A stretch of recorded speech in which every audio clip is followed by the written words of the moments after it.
His body has failed him at times. He's a big size, Zach McInnes. We're not going to miss him. He is big lump of a kid. Big head of hair, and he's got the red headband as well. So we'll enjoy calling his name. Umpires this afternoon, a very good trio of Josh Brown, Jordan Lunt, and Jack O'Neill controlling this one at High Sushi Oval. Players in position, and we are ready to go here on a Saturday afternoon. Bell Park and Leopold. Tobin's got the tough ask. He'll go against, I think, Jesse Smith, or maybe Will Smith, Sheen, actually, I think, starting the ruck, and we'll get things underway here with our first quarter for Geelong Bank. Here's Jason Doherty. Here is Will Sheen. He goes up against Will Tobin. The Wills get it. Wagner. He gets wrapped up straight away in the tackle for Leopold. We're going to have a secondary bounce. Can you pronounce it properly, please? In the middle. What's that? Wagner. Oh, Wagner, of course. The piano maker. And the German international. We love it. Another third bounce now. We're going to get a lot. We are going to get a hell of a lot. Sheen gets it down this time for Leopold, but a free kick found at the back end at centre-half back for Bell Park. It's going to be Wareham with it. Gives it away by hand, and they go towards half-forward.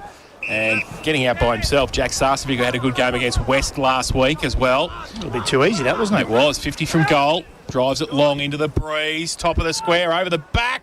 Does it hit any hands? It doesn't matter because Merkovic's standing at the back and kicks the goal 44 seconds in. So great start for Bell Park. Zach Merkovic on the end of that. Jack Sarcevic got it inside forward 50.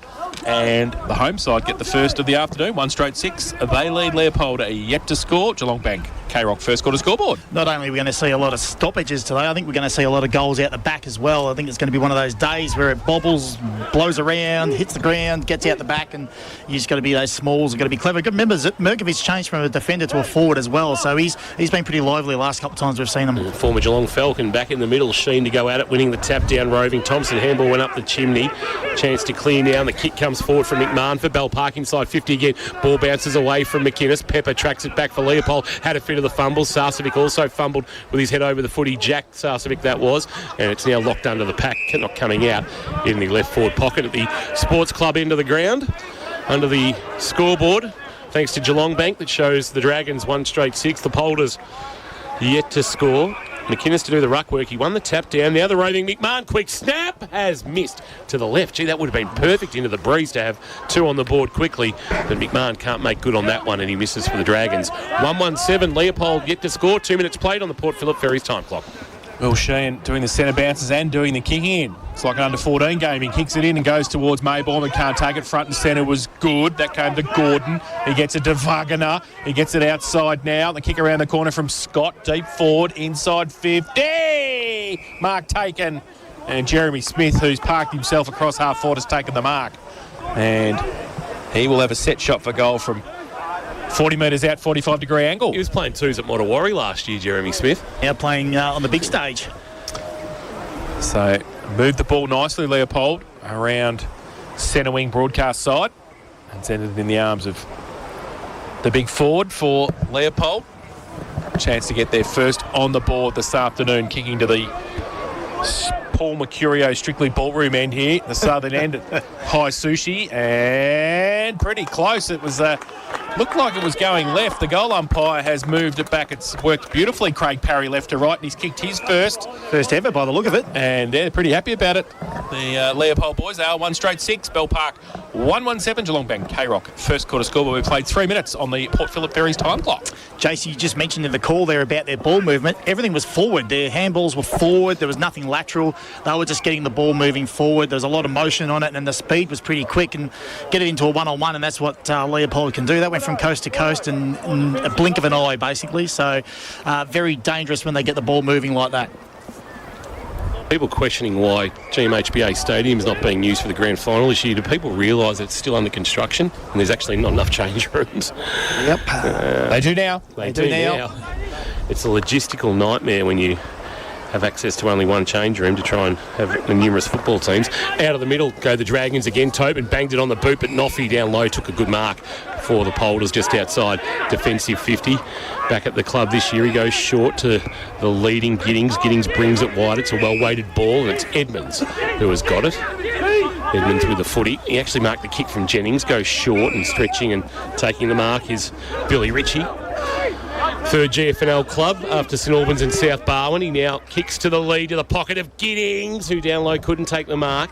Chance to clear for Fulton, couldn't get his hands on the ball, or rather Purcell, I should say, for Bell Park. There's a whistle on play. Umpire O'Neill comes in and says, give it to me, in the right forward pocket. Southern or ballroom end of the ground. Bedstead has a job on Giddings. That'll be a good matchup for the day to watch. Smith won the tap down. Clearing kick might have been McMahon dribbling it for Bell Park towards the boundary line. Noffy trapped it, and then handballed over his shoulder, but it's run out of bounds by Petering, and we'll get a boundary throw. I haven't called Lockie Patton's name not yet. For Kerrs Hire. I'm taking his stats, and we haven't recorded one yet. So boundary throw in right half forward for Leopold. Wagner going to him at stoppages. Thrown in over the head of both ruckmen, falls to the back. Leopold couldn't pick it up. Ball, and a free kick over the shoulder. Going to come back to Bell Park. I think it's going to be Wareham with the free kick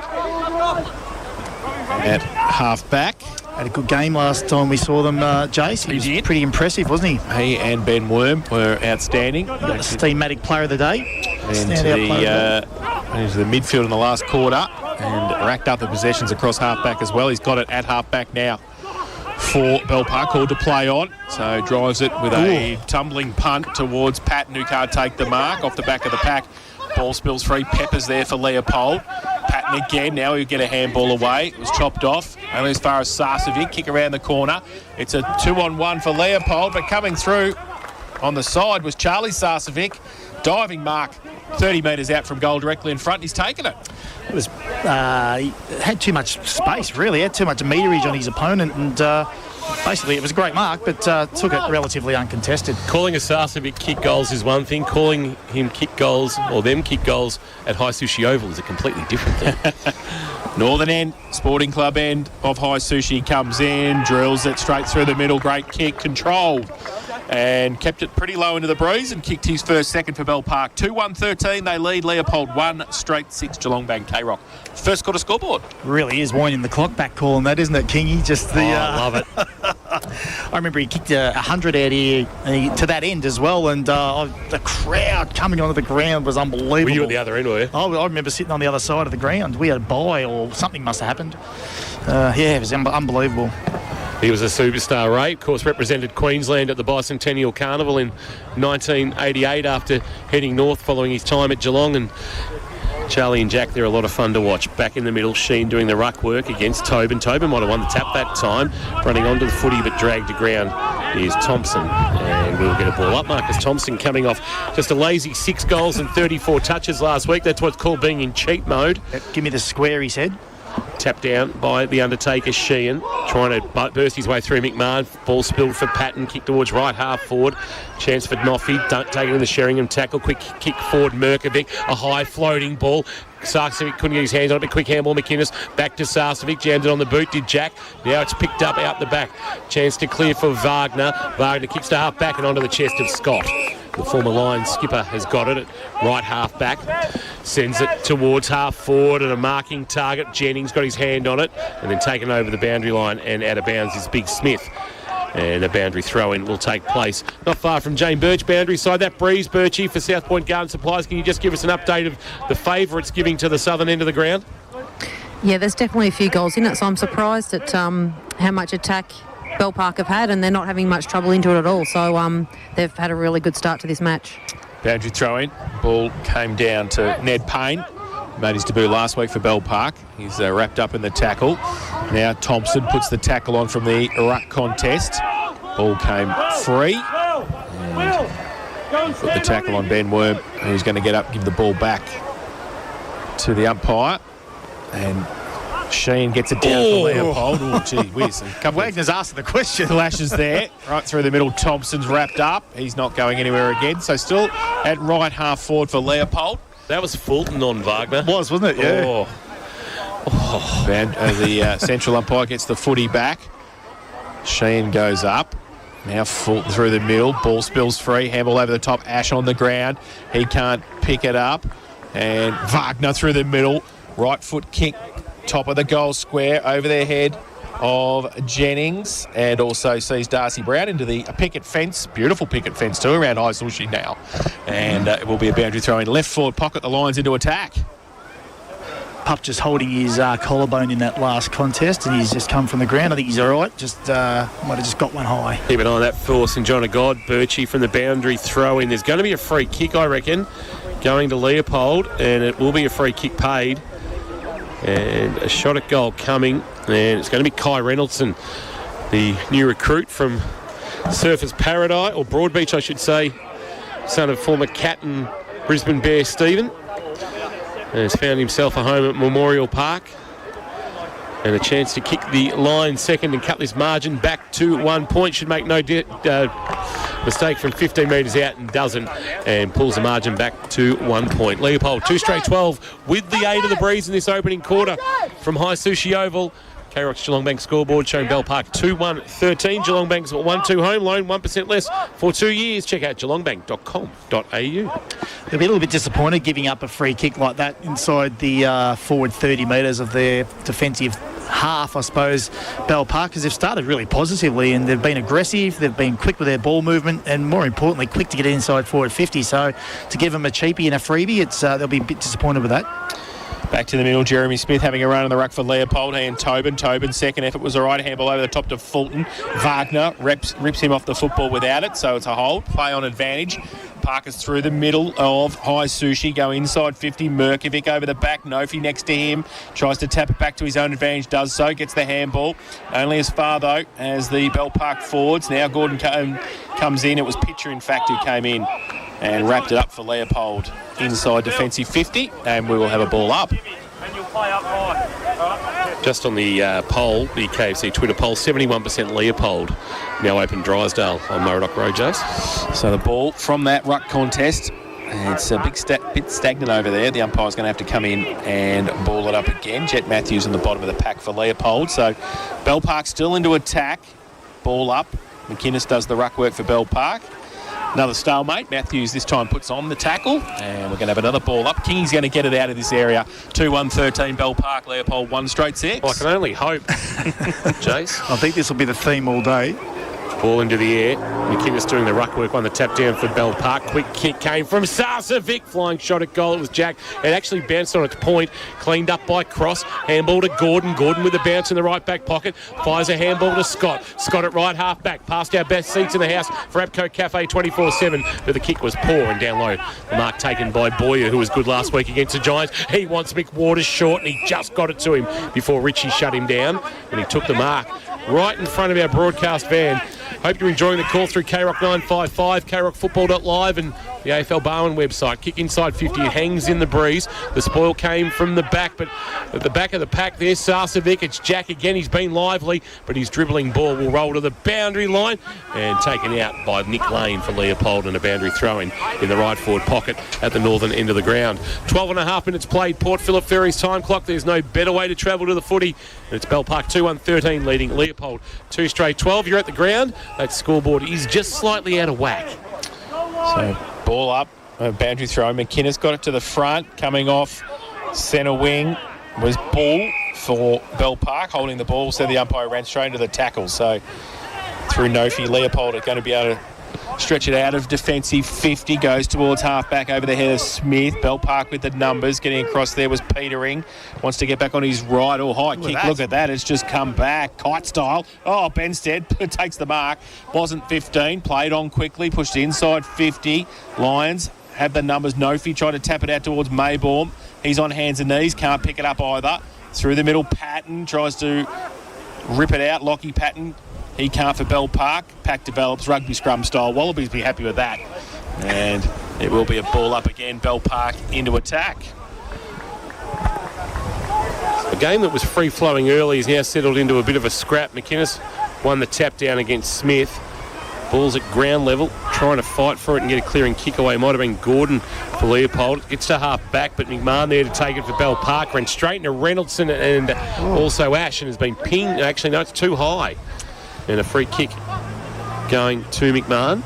He's got it at right half back. Call to play on. Sends a kick inside. Forward 50. Sarcevic down low. Jack's got it again. He is having some sort of opening quarter. impact on the foot. He's getting his hands on it, and he's really lively, and I'm really enjoying watching his evolution, Kirsch. Well, he's causing them all sorts of trouble, and he gets off his opponent really easily, and he's actually quick. He reads the ball well. He's got a lot of attributes, and, well, he can finish. That's the most important part. So, yeah, he's really a really good player to watch. 3 last week against Geelong West. This into the breeze. He has made no mistake, and he's got a third on the board for the Dragons, and they lead by 7. First quarter, K-Rock, Geelong Bank scoreboard. It's Bell Park, 3-1-19. They lead Leopold, 2 straight 12. Opening quarter action from High Sushi Oval. Yeah, his versatility is really causing them some problems down there, and well, whether they make a move or not, I don't know. They've just got to tighten up on him and just be a bit more accountable and don't lose him so easily in transition. Matty Kershaw, I was just going to ask you that because Buddha said he was going to persist with his back six, even though, it's a day for smalls, and I'm just interested to see whether they actually do try and get a better match up now. Yeah, well, he's had the job from the start, so, it'll be interesting to see if he gets one more. They might have to look at changing things up. Darcy Brown having a run in the ruck now for Bell Park as his opposite number, Jeremy Smith, gets it inside 50 for Leopold. At the back, Thompson, who Buddha said might rest forward in this match as he did last week, and Benstead comes across and chops the play off, and will have a ball up about 30 out from the Leopold goal. Over the back of the pack, Payne for Bell Park, wrapped up straight away. The Undertaker comes in and puts that, wraps him up, and he'll do the ruck work for Leopold. And he goes up and gets it down as well towards Thompson, who's ridden into the ground straight away for Leopold.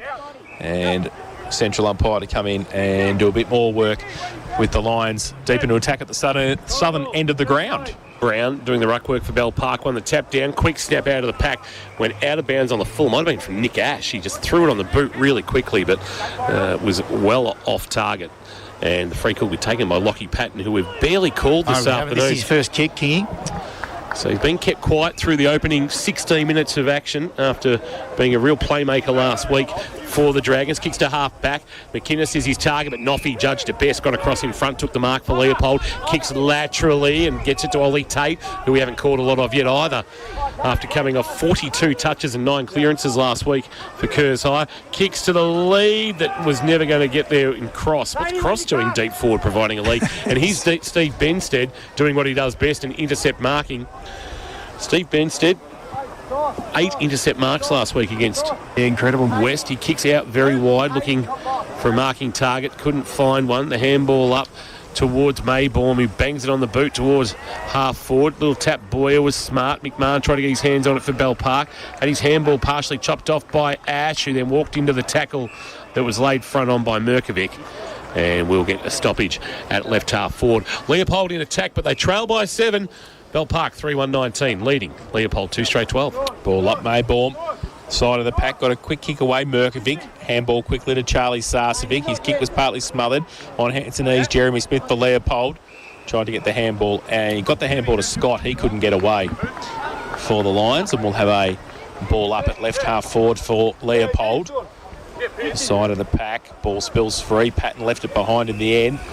Worms through the middle, throw, said the umpire. Free kick coming back to Leopold. So in that contest in the middle, at half forward, Sam Scott's going to take the free kick for the Lions, and he's going back very deliberately. He's going to be kicking from about 55 out. He's going to play on now and go his full measure. Goes with a right foot kick. And has kicked the Lambie's Tavern goal of the day contender. Sam Scott from 55 used the breeze beautifully, brought it back. And it was like a nice little 7-iron there. He just popped it over the top as easy as you like and kicked the goal. I tell you what, I nearly said no chance from that distance with this the way the wind's going, and that absolutely kept sailing. Well, wing keel brought it back perfectly. It was a fantastic kick. Bell Park 3-1-19 Leopold. They bridge the gap 3 straight 18. Geelong Bank K-Rock first quarter scoreboard. Well, Sarcevic come off the ground. That gave Pitcher a bit of a reprieve, and now he's come back on, and they have made a little bit of a move with Nick Lane going to go take Sarcevic deep down forward. Keep an eye on that match up for Wombat Gully Plant Farm. 201. Yeah, 201 Townsend Road in Moorlap. Here's McMahon, who's been lively early for Bell Park. Walked straight into the tackle of Edmonds and going nowhere at the southern end of the centre wicket area. We'll get a ball up. Leopold slightly in attack. High to put the ball into the air. Tap down One for Bell Park, but only into the path of Wagner, who's taken in a wonderful tackle, run down from behind. And it's won there by Trey Gilmore. Inside forward 50, the kick. It's a high mung floater that doing well to mark. Out there is Luke Justin. He's got it just inside defensive 50. Wasn't a great kick. The kick now from the middle of the ground is okay for Thompson, for Leopold, who marks just back of the centre wicket area. Well, the play seems to have found itself mostly on the West Tech side of the ground. It goes through the hands of Benstead for Bell Park, but the clearing kick will come to half back, and here's McMahon again for Bell Park, who's been very handy in this opening quarter. He goes short with the kick over the top and finds Bull. Luke Bull, ex-GWV Rebel in the under-18 comp. Kicks to half forward, flying but not marking. Bring it to ground with George for Bell Park. He found it at ground level and fired a handball wide, but only as far as Pepper, who went over the top to Wagner, who went back to Noffy. Noffy, now off a step, sends a kick to half forward. So the ball still in dispute, tapped on for the Lions. Getting back there though, Wareham for Bell Park. Handball outboard. McMahon everywhere. Kick around the corner towards centre wing. Holds up in the breeze. There's the first. And goes out of bounds on the full. And it will be a free kick to Leopold on the outer side centre wing. Once the ball comes back, it's gone halfway down. That's the voice. That's the voice of Mitch Patton you can hear there just in front of us. Who just walks past, coming back on the ground. So now Marcus Thompson from centre wing drives it long inside 50 over the head of everybody. Boyer gets back there first, but the ball has run over the back and out of bounds, and we'll have a boundary throw in the left forward pocket for the Lions. 3-1-19, Bell Park, Leopold 3 straight 18, 20 and 3/4 minutes played on the Port Phillip Ferries time clock in this opening quarter of GFNL round 9 action from High Sushi Oval. Ball to be tossed back into play. And doing the ruck work is Sheehan against Tobin at ground level. McMahon, we've called a lot of him early. It's like we're at a St Mary's on Newtown game. That's how often we've called a McMahon. Well, it's good to see another McMahon from another team dominating as well. Ball into the air after the stoppage. Tobin got his hands on it this time. Here's a chance for Purcell. Dragged off his kick. Handball release. Bull got involved. McMahon again, a handball on the bounce. Jasper George out to Charlie Sarcevic. Kick partially smothered though, and it's out of bounds for a boundary throw. And you've got to like the kids at the moment, just what they're doing, Kirsch, for the Sporting Globe in the way they're just holding really firm despite this breeze that Leopold are kicking with. Absolutely, and they've their approach has been really positive and aggressive, which is impressive at the moment. Taking it right up to Leopold's mids as well. The ball comes towards centre wing now. Tumbling punt. Nofi gets across there for Leopold on hands and knees. Got the handball away. And the Lions back towards centre half forward. Going up, no mark taken at the front. Patton, as you would expect, left foot kick around the corner has just missed. And going up there was Jai Cross, who's obviously moved forward. We'll keep an eye on that. Wombat Gully Plant Farm matchup, but through for one behind. So they now square the ledger. Leopold 3-1-19, Bell Park 3-1-19, Geelong Bank K-Rock first quarter scoreboard. Long ball from Worm towards half back, coming up but not marking for Leopold was Giddings. Front of the pack, the handball was too hot. Oh, surely a free kick for too high. It will come back, and it's McMahon again. Yep, he's been impressive. Leopold Sporty's player of the day, early contender. Just getting his hands on the footy and having an impact for the Dragons. He's called to play on now, so he'll kick laterally towards right half back, and he'll find Wareham. Wareham's got Worm working for him, and he'll chip it over the top, but instead goes to Fulton, who was outstanding last week against West. The high left foot kick, that will hold in the breeze. Sit under that and play fair.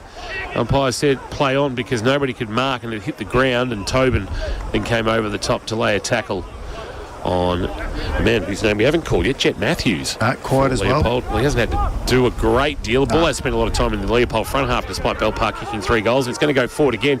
Thompson sends it to half forward. Here's a chance for Sheehan. Sheehan turns and kicks inside forward 50, but the kick is wide and well away from Mitch Patton, his intended target, and that's a disappointing use of the footy inside forward 50. Just rushed it, I think, Sheehan. Yeah, he had a little bit more time and space. Probably maybe not enough torque out there, maybe, potentially, or just it was a shank kick. Mitch Patton was pretty disappointed with it too because he had some space to run into. Anarchy lead North Geelong by 21 points. That can't be right.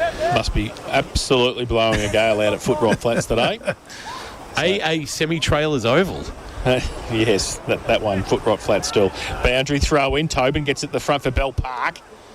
And through the middle, handball came back towards Wagner off a step, right foot kick. Oh, gee whiz, it came back with the breeze and hit the top of the right-hand goal post, which is still moving. It was thudded into. 3-2-20, Leopold Bell Park 3-1-19. Geelong Bank K-Rock first quarter scoreboard. Wareham with the kicking duties for the Dragons. Well, he looked to attack broadcast side or leave it on the defensive side of the ground, and that is where he goes right now. It's a long ball. He got good purchase on the kick, but unfortunately the mark dropped over the back there by Trey Gilmore, playing his first senior game since 2021. It's a real millennials name, isn't it? Trey Gilmore. There were no trays running around in the 90s. Right. Trays what you put your beer on. Yeah, correct. When you can't carry more than 6. From a boundary throw in. A clearing kick for Tate. A high ball for Leopold inside forward 50. Benstead, another intercept mark as he got across in front of Cross and took the mark. He's had an outstanding 5 quarters, Steve Benstead, that we've seen. And now he's kicking towards the outer wing. High ball, and Giddings on the juggle has taken a good mark. Wants to switch the play. Calls the play on now from centre wing. He's going to go back into the middle. He goes deep forward now over the head of many, including Benstead and Jai Cross. And it rolls out of bounds in the left forward pocket again. Plenty of action in the left forward pocket at the southern end of High Sushi this afternoon so far. Actually, the first Trey we ever met was, well, either Trey Cool from Green Day or Trey Parker from South Park. Trey Parker. So, boundary throw in. Left forward pocket. Lines into attack. And Sheen gets it down to the front. Big tackle coming. Umpire says held in the contest. Sam Scott put the tackle on. Mick Waters was down there for Bell Park as well. So, ball up, left forward pocket for Leopold. Sheen gets it down. Thompson just had the ball ripped out of his hands pretty much by Pat, in fact. And in the end, I think he's going to get a hold because after he got rid of the football, the ball spilt free. Fulton put the tackle on Marcus Thompson. He didn't have the football at that stage, and he will take a free kick from 30 metres out, 45-degree angle. Well, he's got his iron pup. He's coming off a haul of 6 last week against North Shore. Let's see if his goal-kicking form continues. So Marcus Thompson comes in now. Left forward pocket, southern end of the ground, right foot kick, keeps it low into the breeze and was never going to go anywhere else but straight through for his first of the afternoon. And the fourth for Leopold. They're 4-2-26. They lead Bell Park 3-1-19. That's on the Geelong Bank K-Rock first quarter scoreboard. Geelong Bank's 1-2 home loan, 1% less for 2 years. He punched that hard, Jace, that the wind couldn't do anything with it because it was going like a rocket through the goals.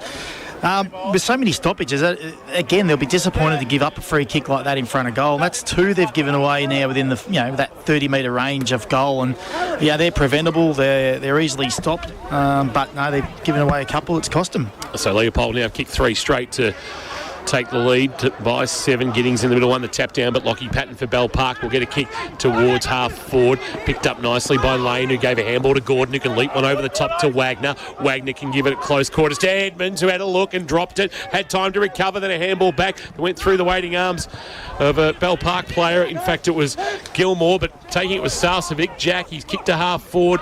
Was not taken cleanly by Matthews of Leopold. Time to recover and get a handball to Tate. Tate kept his experienced head and went wide to the point of the square at left half back, and a chance for Giddings to send a kick very wide. Reynolds dropped what he should have taken, but time to recover. Goes around the corner towards half forward. Kick missed the target. Thompson comes out at pace for Leopold. Can't pick it up. Bell Park going the other way.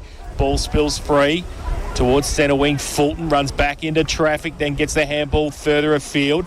They get it out petering now. Goes to Merkovic off a step towards half forward. McInnes used the body nicely and was able to take the mark. Right half forward, 55 from goal, goes to the pocket, sets Sarcevic a task, got 2 on him. Pitcher, Pepper is there as well. Pitcher and Pepper. It sounds like a nice little homeware store, doesn't it? And the ball is out, and we will have a boundary throw in right half forward for Bell Park. Well, that's how much grief he's caused him. He's got 2 on him now. That's exactly right. 28 and a half minutes played in the opening quarter on the Port Phillip Ferries time clock on what I think is the shortest Saturday of the year. We're in bright sunshine, but plenty of breeze. Too slow was Payne. He had 3 attempts to try and get rid of the footy, and in the end didn't do so. Tate short to a kick to Wagner. Wagner wants to attack broadcast side. A well-weighted ball for Gordon, but he's just had his momentum halted by McWaters. He'll now kick past our broadcast van and towards Edmonds. Edmonds can go wide. He went to handball but held that back and then kicked for the pocket for Patton. Patton couldn't complete the mark for Leopold. Ground level, can he take possession? No. Coming through, taken Sheehan. He didn't have it. He didn't have it, but it was a sling tackle anyway, or a dump tackle. And he'll win himself a free kick. We'll keep an eye on him as he gets to his feet. Took a moment to compose himself, the Undertaker. He was really undertaken there. He was buried 6 foot. He certainly was. I don't know what this is a big run up too, Jace. He fancies himself. Down to the mark stands just outside 50. We've been watching Edgbaston, I think. So long run-ups. He's pushing off the sort of Scotty Boland arrangement. You don't want a long point. You want a goal. He's on his way. He's given it a good crack, but it is going to be fisted through on the line for a behind. And Leopold now lead by 8. 4-3-27, the Parkers are 3-1-19 as we approach 30 minutes gone on the Port Phillip Ferries time clock in quarter number 1. So, Bell Park through Worm. Plays on from full back. Gives it everything towards centre wing. Good kick for distance off hands. And that was off the hands of Trey Gilmore. And it's out of bounds. Centre wing on the outer side. It's a drummer in a grunge band's name, isn't it? So, Smith back on the ground for Leopold up against Tobin. It's Tobin and Sheen today. Nice funerals. Funerals today in town. Ball back towards half forward. We've got homeware stores and funerals. We have. It's good. Ball over the top, handball. They've got the numbers here. Leopold, they handball it back. Thompson off a step towards full forward. Oh, Falcon. Oh, came straight off the head of Ed Bowyer. And Boyer, and it goes back towards half back for Bell Park, but Leopold the other way. They see Pepper in the middle, and he's going to be able to take the mark and play on. Straight through the cricket pitch area, goes towards half forward, needs a mark. Sheehan couldn't take it, on hands and knees. Now he gets some support, and they get out wide towards the boundary line. They've still got the numbers. Thompson through the middle, as you would expect. His handball, though, chopped off as the siren sounds for quarter time. Entertaining first term, Leopold 4-3-27. They lead Bell Park 3-1-19. Yeah, they got a nice little lead a couple of times, out to 7 points into the breeze, did Bell Park, but the last couple of the goals of the quarter belonged to Leopold, and they now lead by 8 at the first change. 4-3-27 Leopold. Bell Park 3-1-19 on the first quarter K-Rock Geelong Bank scoreboard. We'll take a break. Back shortly. Go through all the scores for Leopold Sporties, your complete family venue. Don't forget, you can win free coffee for a year only at APCO.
Matt Kershaw in the expert chair for the Sporting Globe. What'd you make of that opening quarter?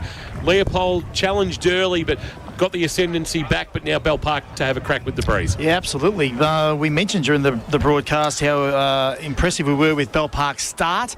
Really important now they go on with that, particularly with the breeze. They get their opportunity now to go probably forward a little bit more. But when they did go forward, they went quick. They got it in there, and they looked dangerous, didn't they? Sarcevic was the one who was lively. We spoke about him throughout that first quarter, but when they got it into him in his little space, he was definitely dangerous and the one to kick to. Interesting to see Leopold didn't overly attack this broadcast side, which is the attacking side, and when they did, they had numbers. The ground opened up and they looked really dangerous going forward, but they didn't attack it as often as they probably should have. Bell Park, I'm sure the message by Saker will be that they attack this top side and try and give themselves every opportunity to score going forward this quarter. For Geelong Sports Medicine Centre, let's go down to Jane Birch. Birchie, have you got James Saker with you? He was in your vicinity. Yeah, I've got James with me here. James, you pointed out to the group that was one of the best quarters they've played, particularly into this significant breeze. So now the job is just to back that up and use the breeze, but not sort of just bomb away, lower the eyes and get it in. Yeah, so the effort was super. We need the same level of effort, and then hopefully we can get a bit of reward, with the assistance of a breeze. But we've all played enough footy to know the wind doesn't do it on itself. We need to bring that same effort again. Good luck. Thank you. Interesting, Leopold have started with a +1, Ollie Tate. Second quarter, Harvey Norman. Back in the middle, Thompson threw it away to Scott. Couldn't get away with that. He got one arm pinned as Marcus Thompson was trying to tap it on. So from the middle, Patton, Lockie gets it over the top, and Thompson comes back in, needs some help. Scott got ripped off the football without it. He made sure the umpy saw it too. So, oh my God, look at what's happened at the K-Rock box. Watch out. So a ball is now at centre half back for Leopold. It's coming back to... This is in Burdo Reserve. I know. No, what's he doing? He must be very close to home today. Is he the rock dog? Doesn't travel. Doesn't like going out. Doesn't go to the southern side of Geelong. Pass player. Pass player, true. Ball over the top. And the kick has come to Harris Jennings, who wants to switch towards Pepper, who's broadcast side, centre wing, right in front of us. Best seats in the house thanks to APCO Cafe 24/7. 2016 Premiership player Andrew Pepper back from Hamilton Kangaroos. Kick inside forward, 50. Target was the big fella in Smith. He had to lay a tackle in the end, but the handball release to George was good. Dumped as he kicked, and it falls back to Pepper, who goes into the middle of High Sushi Oval for Lane. Lane will bring it to half forward. Two options. One of those is Edmonds. The other was Thompson. Edmonds marked. Edmonds short onto the chest of Patton. Now the distance might test Mitch here into this breeze. We've seen the ball holding up for South Point Garden Supplies, and it looks like it's still blowing hard, so Patton would have to get a good piece of this. Everything he has, I reckon he has to kick this. Picked up a Madison medal vote last year in the corresponding clash. He's given that a decent ride, but it has faded off to the right as that breeze comes out of the northwest and through for a minor score. So 2 behinds for Mitch Patton this afternoon here at High Sushi Oval. Leopold now leading by 9 points there. 4-4-28 Bell Park. 3-1-19. There's almost 2 minutes of played on the Port Phillip Ferries time clock. Port Phillip Ferries, there's no better way to travel to the footy. So Wareham to kick it in for Bell Park. Comes broadcast side, runs to the back pocket, runs his full measure. Goes long towards centre wing in front of us. In front, Hamlin Hanger. Good mark from Jack Sarcevic. And really did well in a pack there. And trying to get up too. Noffy won't let him up. Handballs it away. Oh, standing start to Worm, who had to get around and did so. Goes long inside 50 with the kick. No mark taken. Patton at the front, handball away to Sheringham, wants to get on the outside, breaks one tackle, gets a handball away, right on the boundary line, and set Merkovic a task there. He couldn't get around, it will be a boundary throw-in right half forward. Looking to eat into the 9-point deficit with the aid of this breeze of the Young Dragons. Boundary throw-in, Tobin to do the ruck work. Sheen from behind, the big fist for Leopold back towards the boundary line, and unable to keep it alive is Jennings or Sheringham, and a boundary throw-in. Haven't caught a lot of Jackson Sheringham. He only had 11 possessions last week, but when he did have them, he made an impact, especially in that important last quarter as the Dragons banged on 7 goals into the breeze to the northern end at West Oval to come from behind to win by 21 points. Tobin winning the tap this time, but down to Scott of Leopold. Had his kick smothered. Handball out of the pack from, might have been Gilmore, and it's taken by a teammate who's underneath a tackle and going nowhere. And the last man to his feet is Lockie Patton. And we'll get a ball up again. Tobin winning the tap down. Roving though, Sam Scotty's handball turned over straight to Petering. Wagner got him in a special. That's a good tackle. He finally tuned him there. Oh, nice. Woohoo! And we'll get a ball up at right half forward. Oh, Kingy, love it. Right half forward now for Bell Park. Falls to the side of the pack. Petering comes across. Oh, through the middle, if you don't mind. Coming straight through for Leopold. Here's Marcus Thompson. He gets it to the back. Mitch Patton just got pushed as he got the kick away and was running. He was looking for the umpire to give him a push in the back, free kick as well, but it didn't come. And he puts his, by my reckoning, third behind on the board for Leopold. And the quick kick comes in dangerously to Fulton. Comes back. Oh, Worm just tries to squeeze it. It goes towards Wagner. Comes back now. Handball to Petering for Bell Park at half-back towards centre wing. McInnes, big pack there. Pepper off the side. Sheringham there as well. Lane wrapped up by Sheringham. Loses the ball in the tackle. Gone up a little step here. Sheringham's handball out wide. Might be okay if it sits for Purcell. It is. He gets it out further afield. Sarcevic kick around the corner towards brother Charlie to Jack. Jack gets it at half forward. Kick around towards the top of Merkovic, but he can't take the mark at half forward, and it is out of bounds for a throw-in. Bell Park back into attack, but they trail 3-1-19. Leopold 4-5-29. Harvey Norman. K-Rock's second quarter scoreboard. Leopold was similar in the second quarter, Kirsch, for the Sporting Globe, where they just couldn't find a score with the breeze. Exactly. Then they sort of hit the scoreboard a little bit, so they just got to keep persisting, Bell Park, and just try and get it forward. Clearing kick by Pitcher to half-back. Maybaum, the mobile one, gets a kick that dribbles along the outer side boundary and out of bounds. And insufficient intent. I don't argue with that. No, I don't. I think Maybaum had much intention other than to find the boundary line, and that's what he did. And he's been pinged, and the decision, I think, is a good one. And it'll come back to Fulton to be a free kick for the Dragons on the Calvert Street side of the ground, or the eastern side, and you can see through these Bushnells how much it is blowing out the old Tech School side. A long ball, a long, high floating ball that's going to go onto somebody's windscreen and out of bounds on the full, and Andrew Peppers had to jump the fence to go and retrieve it. Kingy, that breeze has really picked up. It's saying it's 37 kilometres an hour, and I've searched that up, and it says near gale for that type of wind speed. So it is really gusting now. South Point Garden Supplies ground report. Thank you. That's gone out the full. That's gone out on the full. What's as going well on here? From Andrew Pepper. Anyone want to switch the play and get it to this top side and attack? Feel free. It's now going to be in the hands of Isaac Wareham to do something with it. So Wareham was going to kick it, and then he walked around. He got it inside, but Cross takes the mark and going to chip the ball. So Leopold going to come out towards Tate. He gets it over the top to Gordon at half-back. So just tacking Australia 2 style around the half-back flank. Called to play on now. He goes towards the Undertaker. He goes up Benstead against him. Chop, bit of chop the arm. And free kick going to go to Sheehan at half-back for the Lions. Jeremy Smith gives him a lead. He comes towards Giddings up over the back of the pack. Wareham. Oh, kick. Kingy's going to be able to take this. It's going to come back towards. And, Lane got a hand to it. It was out. It was in. Still in now. Lane at the back. Right foot kick back to the middle. Wagner goes back. And the little piano tuner takes the mark. He kicks now towards half forward to the lead of Maybaum. It's a well-weighted kick too. He marks 52 from goal. Presenting short is Edmonds. Ignores that.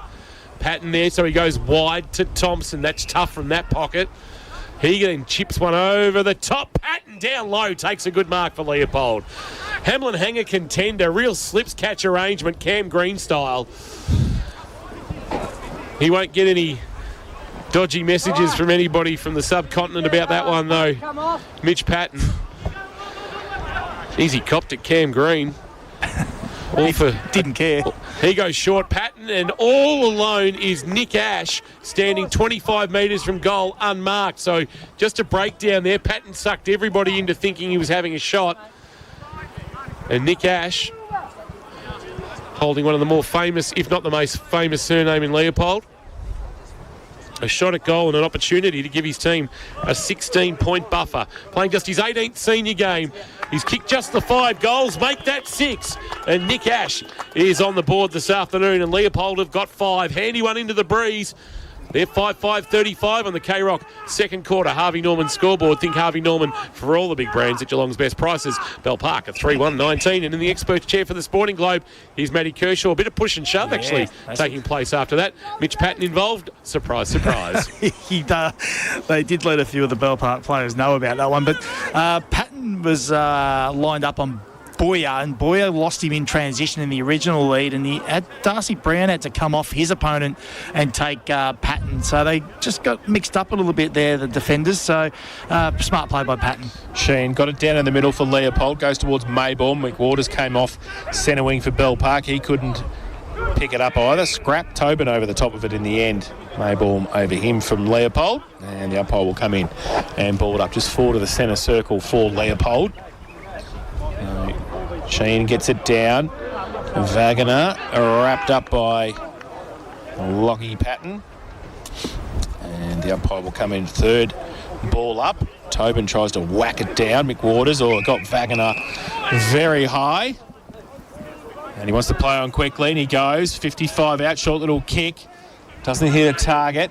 Coming the other way, Tobin's handball. Got a leg, I think, and the umpire said play on through the middle. Lockie Patton, left foot kick towards half forward. McInnes couldn't take the mark. Cross was next to him, getting back to help out. Luke Justin, the man with two first names, comes back towards Jack Matthews, and he takes it at half back. Will Sheen coming from the ground. Birchie, just keep an eye on him. He's been down in back play for about 30 seconds. He's coming up under his own steam, but he's limping a little bit. We'll keep an eye on that. For Geelong Sports Medicine Centre, Shane Birch down boundary side. The short kick of Lane is marked by Reynoldsson just back of the wing on the outer side. What have you seen, Birchie, as the Undertaker comes from the ground? We'll get to Birchie in a moment. Ball comes off the hands of the pack at half forward for Leopold. Clearing kick came from Gorman. Haven't caught a lot of him. He's rolling ball to the wing. Hands on it was McInnes. Handball on the bounce. But it's picked up by Sarcevic. He's all class Jack Sarcevic as he weaves his way through traffic. Kicks wide, wanting Merkovic. But ball is just going to bobble away from him and out of bounds. Boundary thrown. Down to you, Birchie, for St John of God. An update on Will Sheen. Actually, Birchie's coming back to us. Might be having battery issues. And we'll get a boundary throw in at left half forward. Tap down and roving done there by Smith. And he gave it to Scott by hand. Kick bounced in front of Edmonds. He trapped it nicely and then he sent a kick very, very wide. Giddings, though, stretching, couldn't mark. Found it at ground level, although dumped in a really good tackle before he got a handball away. Well played by Gorman. In fact, it was Brown with the tackle, I should say, and it's out of bounds for a boundary throw-in. 3-1-19 Bell Park. Leopold 5-5-35. Not as free-flowing as that opening quarter in the second term for Harvey Norman. It's the Polders by 16 points. So a boundary throw-in. Smith in the ruck for Leopold against Tobin. Smith got it down. Tobin did the roving work, though. Put his head down, got one high. We'll take the free kick for Bell Park. Might get Fitty as well, I think. Yeah, Sam Scott came in late and bumped Will Tobin. And didn't need to do that, did he? No, it was just late and uncalled for. So Will Tobin will come down. He wouldn't be buying too much land off this umpire. I don't quite know whether that was 50. Certainly wasn't preliminary final 50, that's for sure. Gives it away by hand quickly towards Luke Ball, who goes in and has missed to the far side and through for one behind. So Bell Park go to 3-2-20. They trail Leopold 5-5-35. Harvey Norman K-Rock as second quarter scoreboard. I think Harvey Norman for all the big brands at Geelong's best prices. Ollie Tate just waits for the ball to come back over the fence for Leopold. And we'll kick to the back pocket, the Geelong VFL assistant coach, and he finds Harris Jennings in the left back pocket. Jennings with the footy. Sets it high, looking for a marking target. Noffy presents off his hands, back of the pack. Clearing kick comes, high ball. Luke Ball, inside forward 50. I should say Bull rather than Ball. Luke Ball hasn't showed up. That'd be handy though, I reckon, even probably age 40. And then the tackle laid inside 50. Dangerous tackle. It's a dangerous tackle against Tev Noffy. And the free kick is going to go to the big fella McInnes for a shot at his first GFNL senior goal. On debut, he's kicked 11 goals this year, so shown a liking for a goal at Coates Talent League level in the 5 games that he's played. Kirsch, you know him better than anybody in this box. What are his chances here with the breeze, where he'll have to start it very right and let it work back? He's got to be smart with the breeze, and he's a lovely kick of the ball. So if he just plays it right, he's a chance. They need this to cut the margin to 9, and he's kicked it too. So on debut, a goal for the youngster, Zach McInnes. First game in a green and white jumper at senior level, and his team is back within 9 points in this second quarter of K-Rock football, thanks to Harvey Norman. Leopold, they lead it 5-5-35. Bell Park now 4-2-26. Think Harvey Norman, Corio and Warren Ponds for all the big brands at Geelong's best prices. Yeah, he'll keep coming too all day, Zachary. He'll lead hard, he goes his marks, and as you saw there, he's a lovely finisher of the ball. So he's going to be good for him down there. Obviously, he's not going to play many games this season for Bell Park, but may as well enjoy his time while he's here. Vic Country under 16 rep. It was last year, so he'll obviously be Vic Country 18s next year, I would suggest. Which is a portent for potential AFL drafting. Absolutely, he's got a lot of potential. He's a big boy. He is. So back to the middle. Smith up against Tobin. Both get a hand to it. Maybaum gets rid of the ball. Ned Payne against him. Tobin can't take it. Ball still in dispute. Smith got a hand to it as well. Going towards... Oh, was that high? The umpire said play on. It's from the middle, Ned Payne. Half a kick for Bell Park. Deep forward now. There's an extra down there for Leopold, but Merkovic had it. Now McInnes, handball back. Sarcevic got one high and should take a free kick. Yep.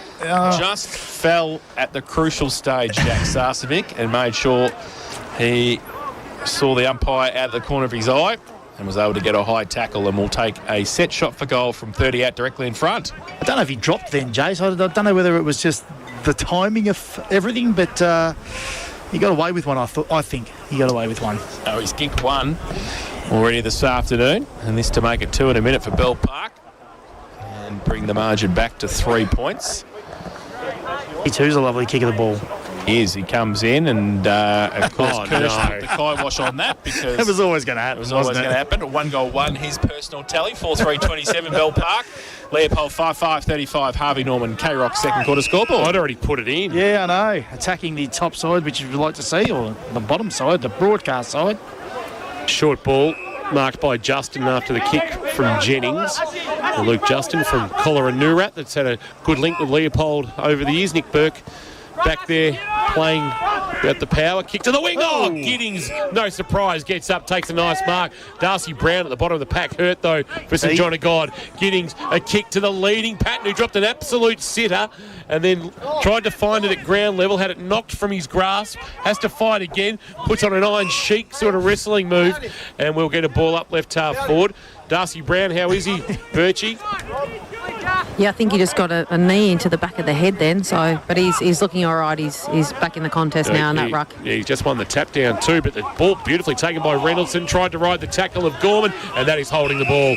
Tried to take him on, and I don't think Kai Reynoldsson can argue there. It was a really good tackle by Jackson Gorman for Bell Park at right half back. He's got the free kick for the Dragons. I like it. Reynolds will still ask the question though. So the Parkers towards half forward. Merkovic over his head. Ball's back in. Jennings, he can't take it with him for Leopold. Wagner comes at it, close to the boundary line. A little piano tune up, the German. He can't keep it in this time. Boundary throw in again. And Merkovic got one high too there in the tackle. And he's holding his nose, eye area. So he's coming off the ground. Birchie will keep an eye on that for St John of God as well from the ruck contest. Jeremy Smith for Leopold, wrapped up straight away in the tackle from Darcy Brown, not going anywhere. So umpire with a bit more work to do for both the ruckman. Brown gets it down this time. Ball falls towards Thompson, clearing kick towards the middle of the ground. And use of the body there. That came from Billy Ritchie. Now he gets some support. Edmonds kick only short. Sheringham through the middle, leaves it behind. Ritchie's handball to nobody in particular. Lockie Patton gets around, left foot, familiar towards half forward, and got dumped after he got rid of it as well. Billy Ritchie wasn't happy about losing the football, but he's given away the free kick down the field, and Bell Park will take it. And Zach McInnes coming across to get the football. It's run all the way to the left half forward flank. He's going to have to come back in board. He's going to be kicking from about 45 out. With the breeze. Distance won't be an issue. No, it'll be a question of accuracy now for the young man who has kicked one a couple of minutes ago in this second term. Time called back on. And Zach McInnes at the southern end of the ground will have a set shot. And again to try and make the margin 2 points. Comes in now. Kirsch hasn't said anything, so he'll probably kick the goal, and he has. Straight through the middle. Zach McInnes, his second. And the fifth for Bell Park. They go to 5-3-33. And now trail Leopold only by 2 points, 5-5-35. Harvey Norman, K-Rock. Second quarter scoreboard, the expert share, thanks to the Sporting Globe, is Matt Kershaw. I was going to say he's going to kick it, Joe, so I didn't want to moz the pool. That's right. You can see from his kicking action, he's got a really lovely kicking action. Like, it's all about the action and your routine and your style, and he's got a complete action when he's kicking for goal, that's for sure. Bell Park, they've fought back well in this contest, and they are up to their ears in this game. Back in the middle, trying to barge his way through was Lockie Patton, but the kick goes forward for Leopold from Scott, a one-on-one. Oh, good juggling mark taken there by Isaac Wareham. And he's got it at centre-half back for the Dragons, who have fought back nicely here, even though kicking with the breeze. Leopold have dominated periods of play in this second quarter. He mungs a kick towards half forward, went through the hands of Jack Sarcevic, off the hands of the pack. Noffy, a handball release. Jennings, quick kick out the side door was smart play. Scott took it on the bounce and then fired it forward for Wagner. Wagner, a kick to half forward. Benstead came off his man, body lined the ball, took it on the half volley nicely and kicked onto the chest of Jack Sarcevic. Jack Sarcevic on the left boot for Bell Park towards half forward, turned it over straight into the waiting arms of Luke Justin, or is it Mayborn out there? In fact, it's Jet Matthews. Matthews short and pitcher in his 100th open age game for the Lions takes the mark. He takes it at half back now. Daniel Pitcher short towards Ollie Tate. So short kicks, he goes back 30 metres, trying to switch the ball. Matthews again. So covered a few of the exits here, Bell Park. Yeah, so he's going to have to go back to whence it came. Is okay. Pup comes up. Marcus Thompson at right half back. So back to where they were a couple of minutes ago. They've covered off well here, Bell Park. Off. Yep. He gives the handball away. Jet Matthews runs past, goes towards half forward with the kick. Giddings put the hands up. Wagner through the middle, ripped off the football. Now Worm gets it out wide for Bell Park. Off a step they go towards half forward. Big punch away. Jai Cross at the back, close to the boundary line. Can they keep it in? It's pretty close to the picket fence. The umpire says play on. Sarcevic to Sarcevic. Charlie tried to get it up. Umpire said play on. Falls to the back. Ball comes in, and umpire still letting it go. It's like under 12s here. Handball back to Pepper. Off a step for Leopold is okay to Scott. Should have taken the mark.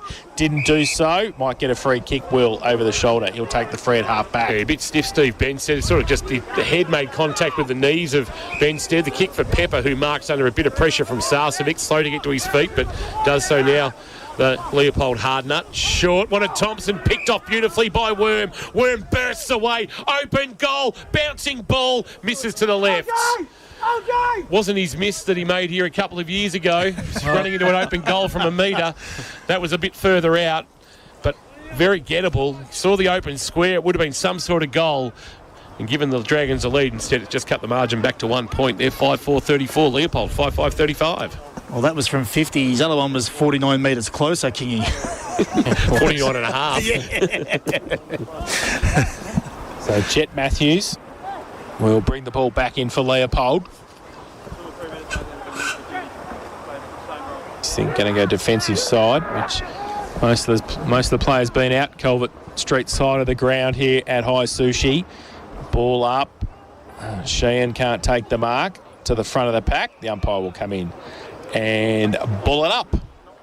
Fulton to get up off the ground for Bell Park. So umpire with some ruck work to do for Tobin and Mayborn. Tobin goes up way too early. Mayborn trying to get the handball out. Lockie Patton though got it around the corner for Bell Park at the back lane. Good tackle by George. Ball spills free. Thompson on the boundary line. Kick around the corner towards centre wing. Good mark. Hamlin from the Undertaker, and Shea takes it. Sheehan comes inboard, wants Pepper, who's been lively, and he marks next to Sheringham. Handball off. Tate just checked his kick and got it to Scott. Scott at the edge of the centre square, inside 50. Patton all alone is marked 15 metres out directly in front, and they got him in defensive transition. In the end, did Leopold for the Sporting Globe, Kirsch. Well, they did, because they attacked the corridor and they decided to come inboard and move the ball quicker through the corridor, and that's how dangerous they can be.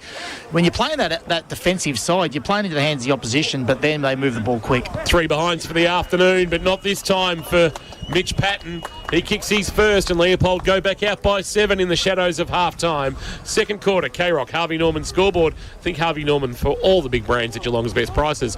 Leopold, 6-5-41. They lead Bell Park, 5-4-34. It's GFL Match of the Day action from High Sushi Oval. And for Geelong Sports Medicine Centre down Boundary Side, Jane Birch, the conditions, that breeze, is it still that 37 kilometres an hour we were talking about earlier, Birchie?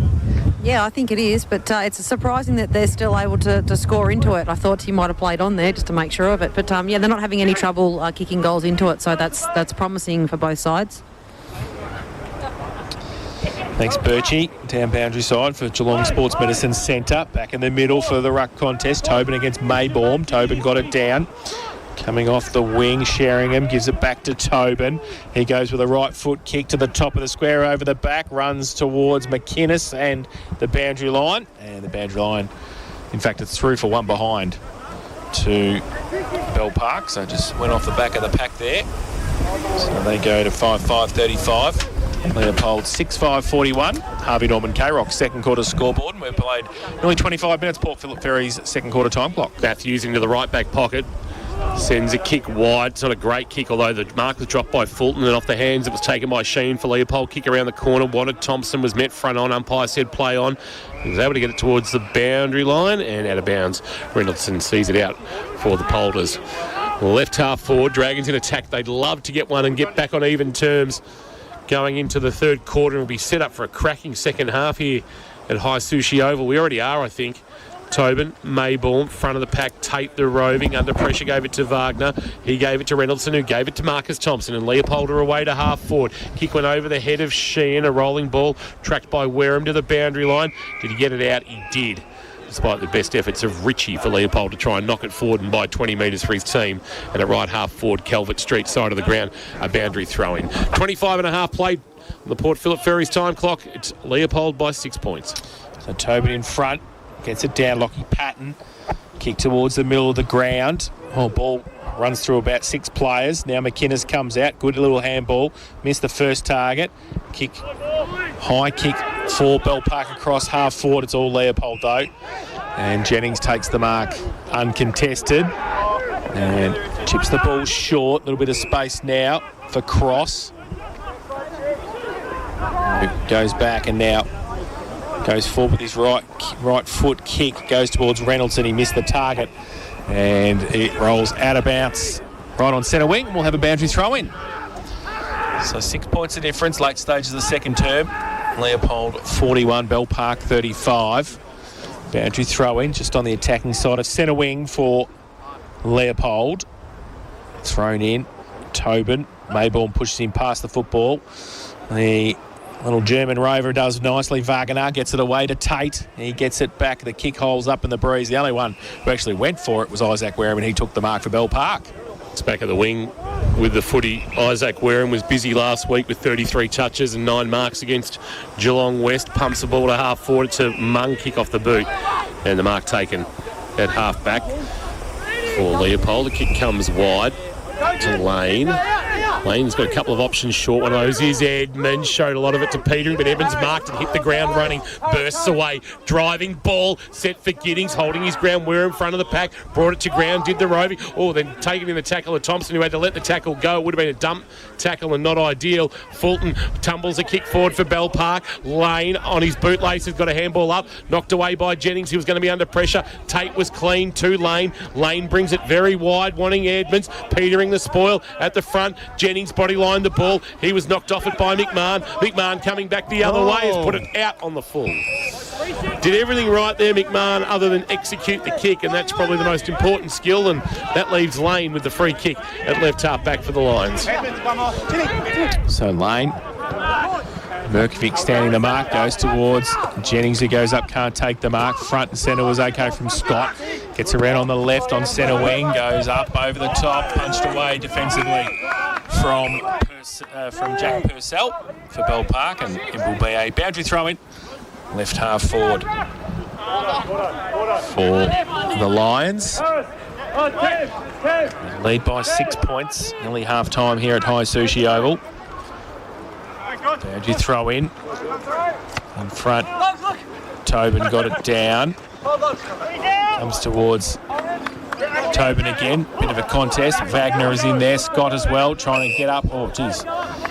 Really kicked Nick Ash in the head as he tried to get up. We're going to have a ball up at the left half forward. Leopold into attack. One last forward foray. Tobin gets it down. Tate for Leopold. Got a kick over the top. Scott. Oh, geez, he had it and then he lost it. Should have waited for it. Now Worm creates some space and gives it back to Lockie Patton. Bit of candy. Left foot kick towards half forward. 2-on-1 over the head of Cross. And his teammate there and Nofi as well. They have to get back there. Nofi doesn't sit for him. Still Leopold with the numbers, but they'll want the safety of the boundary line now, you would suspect. And I think they might have got it. Very close. In fact, it's out of bounds on the full free kick. And it's going to go to Bell Park through Sarcevic. Jack. So, Jack Sarcevic, who kicked 1-1. He's right on the boundary line with at the 50-metre intersection. He's playing on now, comes right out on the left. Oh, wow, that's a high kick to the top of the square. Nobody wants to take the mark. Tate's back there. Now Nofi for Leopold. They might be away through Reynoldson. Although he had his handball chopped off by Petering, had to go again, Reynoldson, but ran out of room. And in the left forward pocket for the Dragons, a boundary throw-in. Almost 30 minutes played on the Port Phillip Ferries time clock. Can they find a late one, the Parkers, to tie things up going into the main break? Ball back into play. Mayborn. Ruck work being done by Worm. Mayborn won that tap comfortably, but there's no advantage for Leopold, and we'll get another stoppage. Tackle laid over the top by Ritchie. And umpire puts it into the air again. Worm. This time Sheen getting a fist into space. Wagner running on to the loose footy and then kicking, looking for Patton, went over the head of him, and both Boyer. Pick up out the back was okay. Chance now might be Gorman throwing it on the boot towards half forward, but not a great kick. And Pepper cleans up for Leopold. We'll try to hit them on the rebound. The kick holds up in the breeze, and Gorman will get another opportunity here to try and hit a target going forward. Just back at the centre wicket area, the number 13 has it for the Dragons. A high kick towards half forward. Sarcevic went to ground. That was Jack going to ground. He's Justin through traffic after the drop mark. Tate spun around, handball back, pitch, turned it over. The kick smothered though for the Dragons, although it might fall for Sheringham, it doesn't. Tate, handball out wide for Leopold towards right half back. Fumble from Reynoldson, time to release over the top to Ritchie, and that is half time. And the last minute or so, not one for the archives. But it is half time, and we've got an absorbing and intriguing clash between two teams that are very confident or comfortable with their prospects of hopefully playing in September. Leopold 6-5-41, Bell Park 5-5-35. The Dragons would love to take a scalp of somebody higher on them than them on the ladder. Their 4 wins this year all coming against teams below them. And they'd love to get hold of Leopold this afternoon here at High Sushi Oval. 6-5-41, playing 5-5-35. Jane Birch for Geelong Sports Medicine Centre. Birchie has headed out onto the ground to have a chat with one of the players, and she's down with one of the Leopold. She might be down with Will Sheen, I think, or Harris Jennings. Got Harris Jennings with you. Harris. Yeah, Harris Jennings. Harris, it's tricky conditions out here. You certainly can't just sort of kick the ball, forward as far as you can when you've got the wind. You've just got to use it and hit up your targets, and I thought you guys did that really well going into the breeze there. Yeah, it's definitely tough out here. It's blowing all over the shop, so yeah, just try and hit the short options and move the ball forward. And I thought in those conditions that it would sort of play into the hands of the smalls a bit more, but yourself and Connor Giddings and Will Sheen, you're still getting plenty of it in the air. If they do bomb it long, then you guys are being able to sort of dominate in the air a little bit. Yeah, well, with this wind, it sits up there for a little bit, so it gives you enough time to get across and have a run and jump at it. So, yeah, but the smalls are still getting involved around the stoppages, and it's good. How are you feeling? I saw you bring yourself off there. It was right near the interchange bench. Did you just need a spell after that collision? Yeah, someone flushed me one right in the ribs, so we'll be all good. Okay, good luck in the second half. Thank you. Injury update as well for St John got from Harris Jennings on his ribs. Hopefully not Paddy Dangerfield style. Obviously, for those who aren't aware, Paddy with a knock to the ribs, it's ended up in a punctured lung and had to be driven home from Adelaide. Obviously can't fly in far too dangerous with decompressed or compressed air to do that. So Stopping nil for a palmy on the way home, too. Beautiful. I think they might try and they're every 2 hours stop and make sure you get home as safely as possible in the most safest possible time as well. It's half.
in the game of football, I'd suggest. Head-to-head, thanks to Geelong Insurance Brokers, working for you to track down and recommend reputable insurers that offer you quality cover.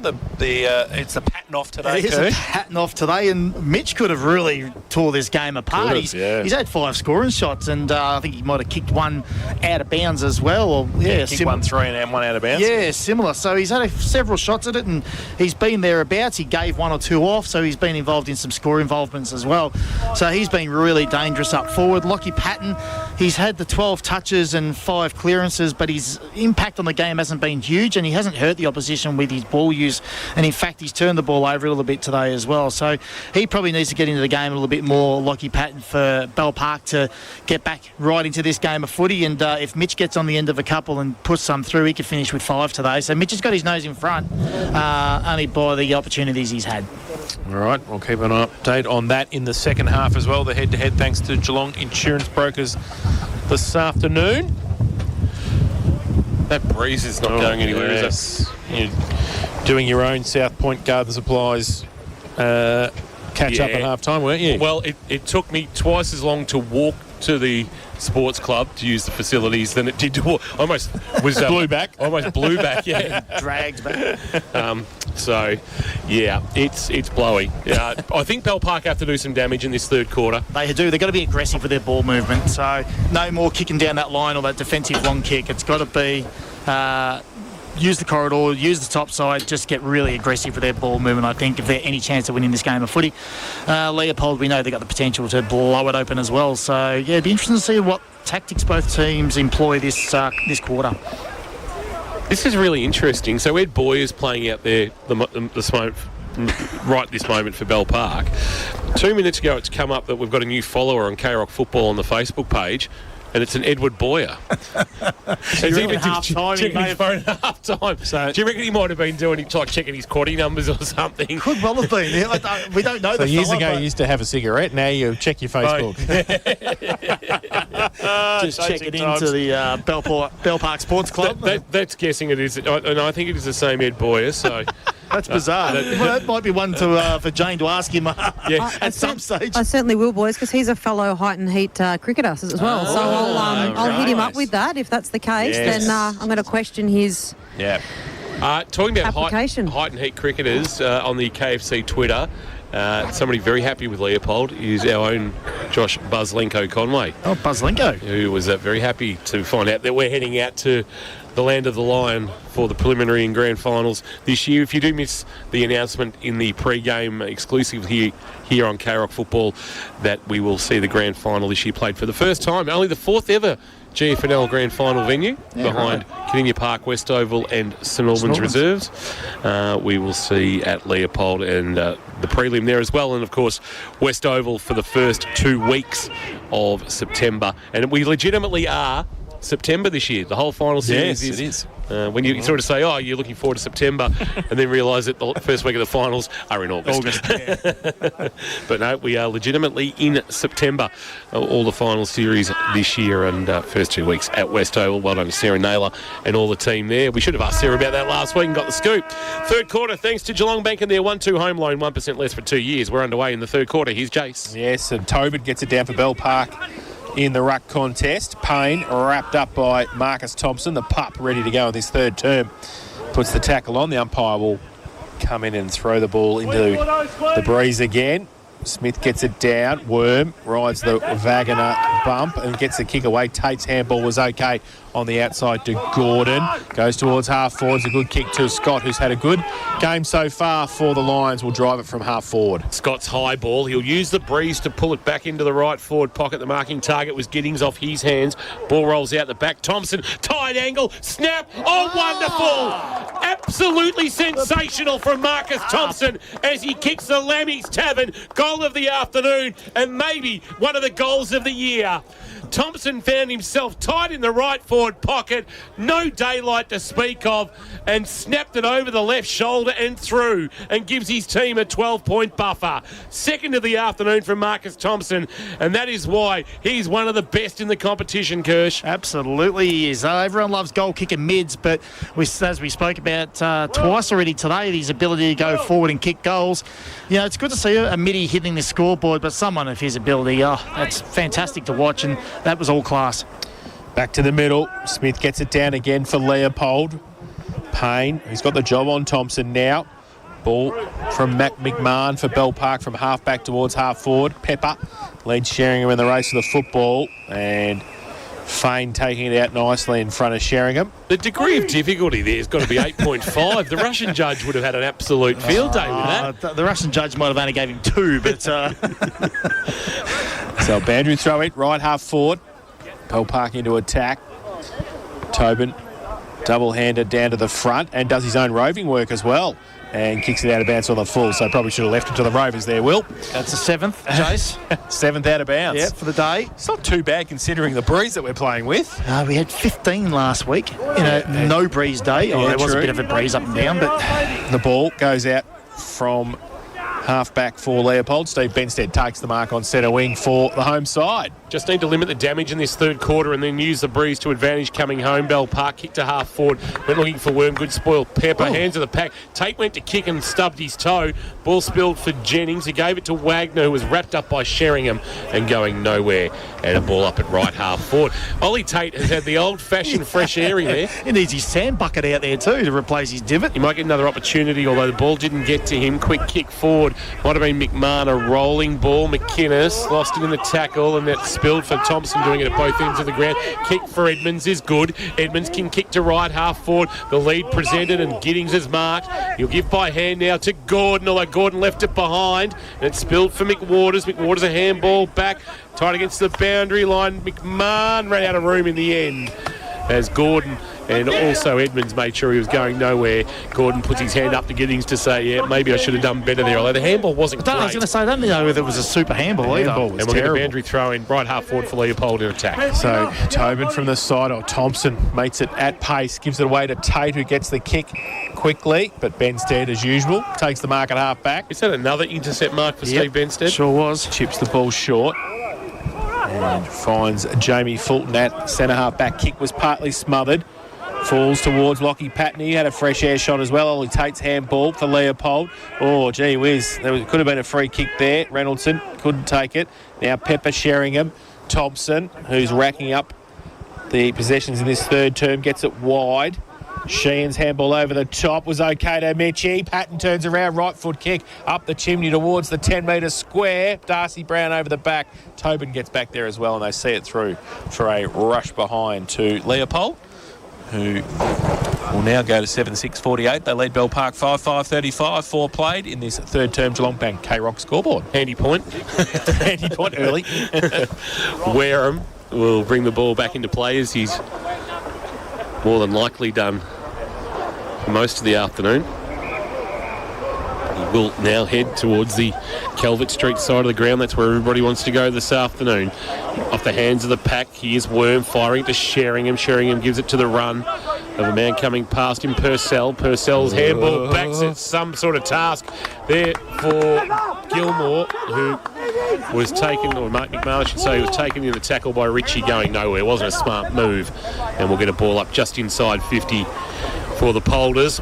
Sheen to do the ruck work, winning the tap down, trying to get it to Marcus Thompson, who's been kept busy. Quick kick out of the pack by Ash, will tumble towards the right forward pocket and out of bounds for a boundary throw. In terms of skills, it's not one to go down in the memory bank this game, but you cannot question the effort of the players with this breeze. So boundary throw in. Leopold into attack. Right forward pocket. Ball in the contest. Lockie Patton on hands and knees. Gives the ball back to the umpire. So we'll have another ball up. Comes down. Tobin's hurt his leg as well in that ruck contest. We'll keep an eye on that for St John of God. He's still at the source there to do the ruck work in the right forward pocket for Leopold. Ballroom end of the ground. And going up, Giddings got it down for Leopold, close to the boundary line. Purcell lost it in the tackle for Bell Park. McWaters there as well. And so is Worm. The umpire will do it all again. Still in the right forward pocket for Leopold. Tapped down that time by Giddings. McMahon will track it, but keeping him busy was Edmonds. And then in the end, the ball was taken for Leopold. And under that pack, and winning a free kick. McMahon's going to get the free kick for holding the ball. Who against is getting to his knees? Or to his feet, I should say, is Ash. And McMahon, who was everywhere in the first quarter, we just couldn't stop calling his name. A bit quieter in the second. We'll bring it to the left half-back flank, and mark taken by Mick Waters. And he's got it.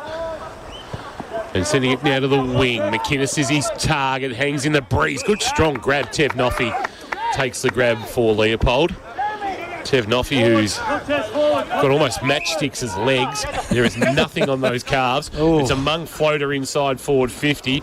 Rolling ball. Benstead attacked nicely. Gave a handball on the up. McMahon again. He'll look to bring it back broadcast side. Went through the hands of Bull. Taken nicely by Matthews, who gave it to Ash. Had his kick smothered by Worm. Spilled for Purcell. Handball too high for Benstead. Opened the door for Maybaum. His left foot dribbling kick. Cleaning up back there. Boyer, although had a fit of the fumbles. Ball was able to be cleared for Bell Park, but only far as Ollie Tate. Ollie Tate hangs it in the breeze, hoping for distance. It's off hands on the goal line and through for a minor score. Sort of just checked the kick. He didn't kick through it, did he? It was sort of like your real late 9-iron arrangement. And the margin is 14. Doing all the attacking in this third quarter so far on the Geelong Bank scoreboard, Leopold, they lead 49. Bell Park, 35. Wareham plays on from full back, kicks it as far as he can towards McInnes on centre wing for Bell Park.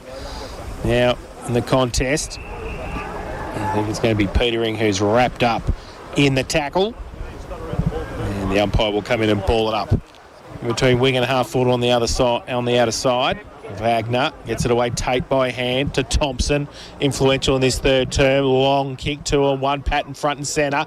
Can he pick it up past Benstead? He can't. He's wrapped up now. Wareham's over the top of him. Rides him like a horse. The fourth at Skipton. I don't even know whether there's a racecourse at Skipton, is there? There would not be. All right.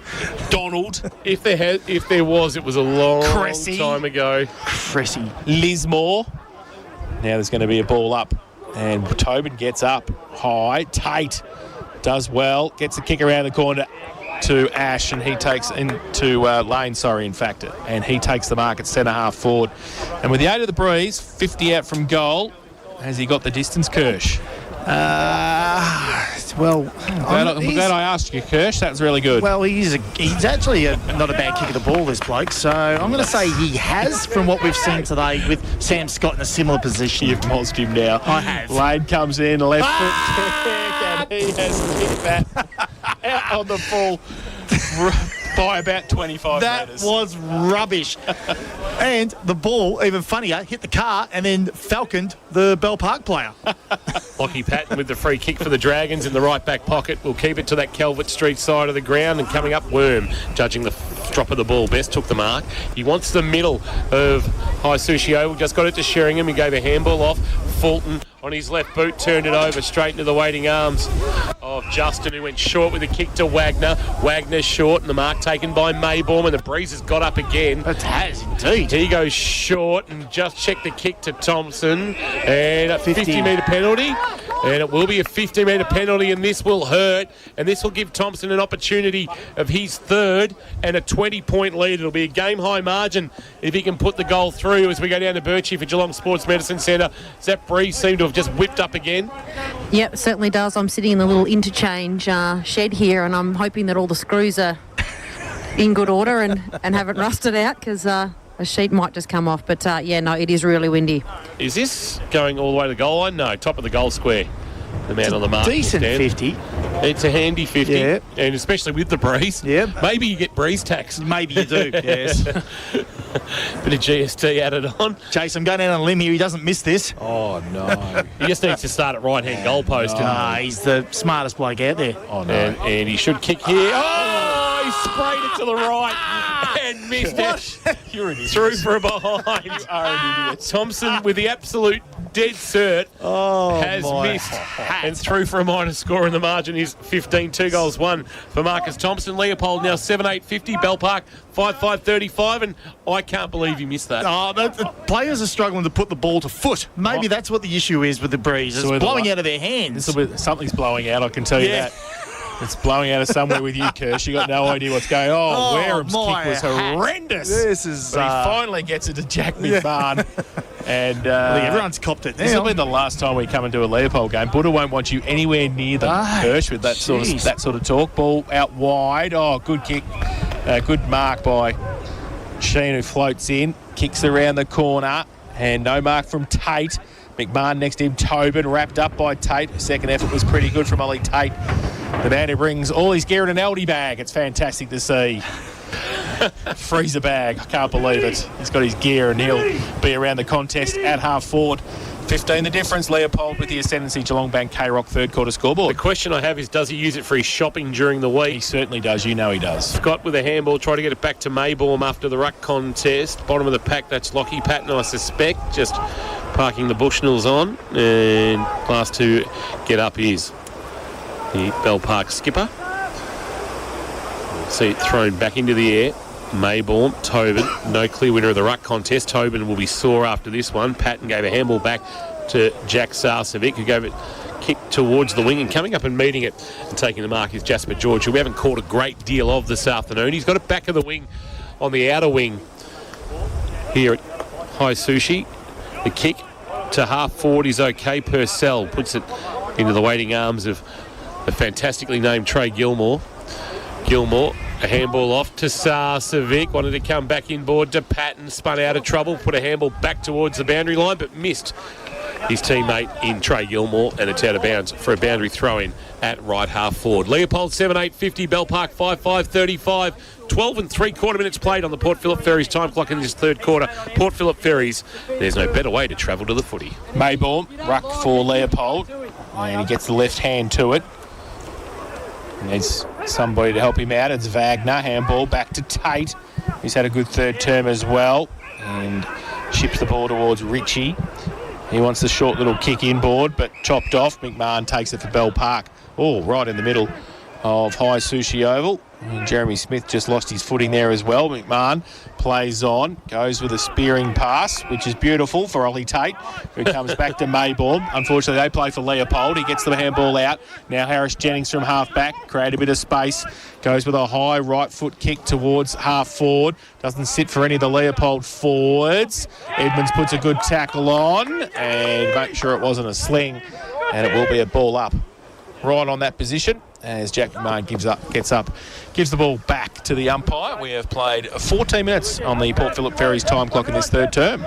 Ball into the air, tap down Tobin, roving, done by Worm, bursts away for the contest, has a cheeky bounce, draws a man and gives a handball to Gorman, just able to get away from Smith and then goes very, very wide, looking out there for Wareham. Wareham took it on the bounce, confronted, handball released back. Gorman tried to use the boundary line, got it to Sarcevic. Charlie fired it forward, but only gave it straight to Pepper. Pepper went to ground under pressure from Sheringham, kept his head to get it back to Gordon. Gordon got it back to Noffy of Leopold, and a neat little kick to Maybaum was good, and they held firm there, the Leopold defence, although the kick coming into the middle of the ground was no good. McMahon left it behind, he had a bit of a look, so Wagner came and stole the footy off him, and then kicked short and found Ritchie, who marks.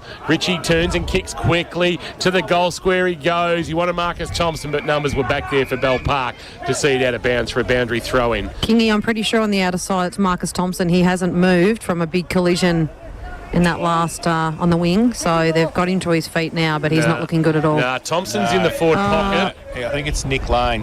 Sorry, might be. Yeah, it is Nick Lane. Cop one around the chop side, looks of it. Checking to see the teeth are in there, and he's okay. Shrug it off. Yeah.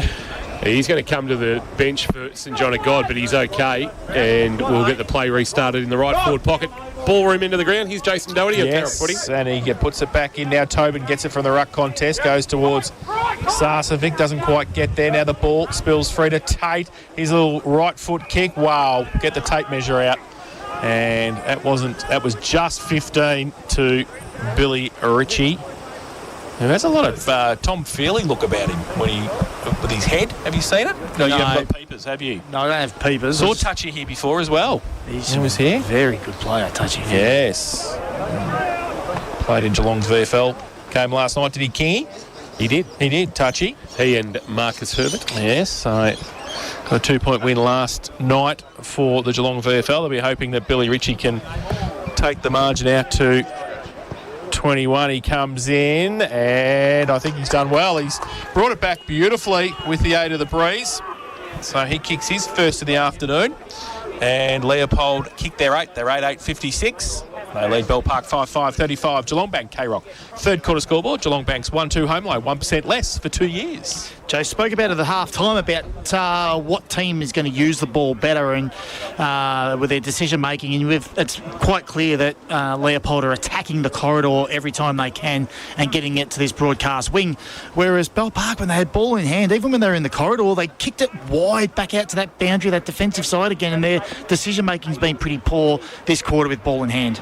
Back into the middle. Giddings doing the ruck work against Tobin. Won the tap down to Wagner, but he can't release under pressure from Payne and Tobin. And we'll get a ball up. More importantly, the heat lamp's just starting to take effect. Oh, forgot to put mine on. Quick kick forward by Trey Gilmore, or rather Bull, I should say, for Bell Park. The ball sat on its point, gave Mirkovic no opportunity, but opened the door for Sheringham. Sheringham bursting through. They need this, the Dragons. They get one from the veteran. Nice finish from Jack O'Shares. And the margin is back to 15. They just needed that just to stop the momentum of the Lions. 6-5-41 now, the Dragons on the K-Rock third quarter Geelong Bank scoreboard. Geelong Bank's 1-2 home line, 1% less for 2 years. Leopold 8-8-56. And in the experts chair for the Sporting Globe, here's Matty Kershaw. You're right, Kingy. They just needed to get that one back so they get a bit of ascendancy going their way, because it was all really timing forward half for Leopold. And they're the ones that looked like they were going to kick away. But that one just gives them a little bit of hope and a little bit of belief. They trailed by 9 at three-quarter time last week and rattled off 7 goals into the breeze. Wagner from the middle for Leopold. His handball missed the target. Now kick off the ground by George towards half forward. Pepper leads Sheringham in the race to the football.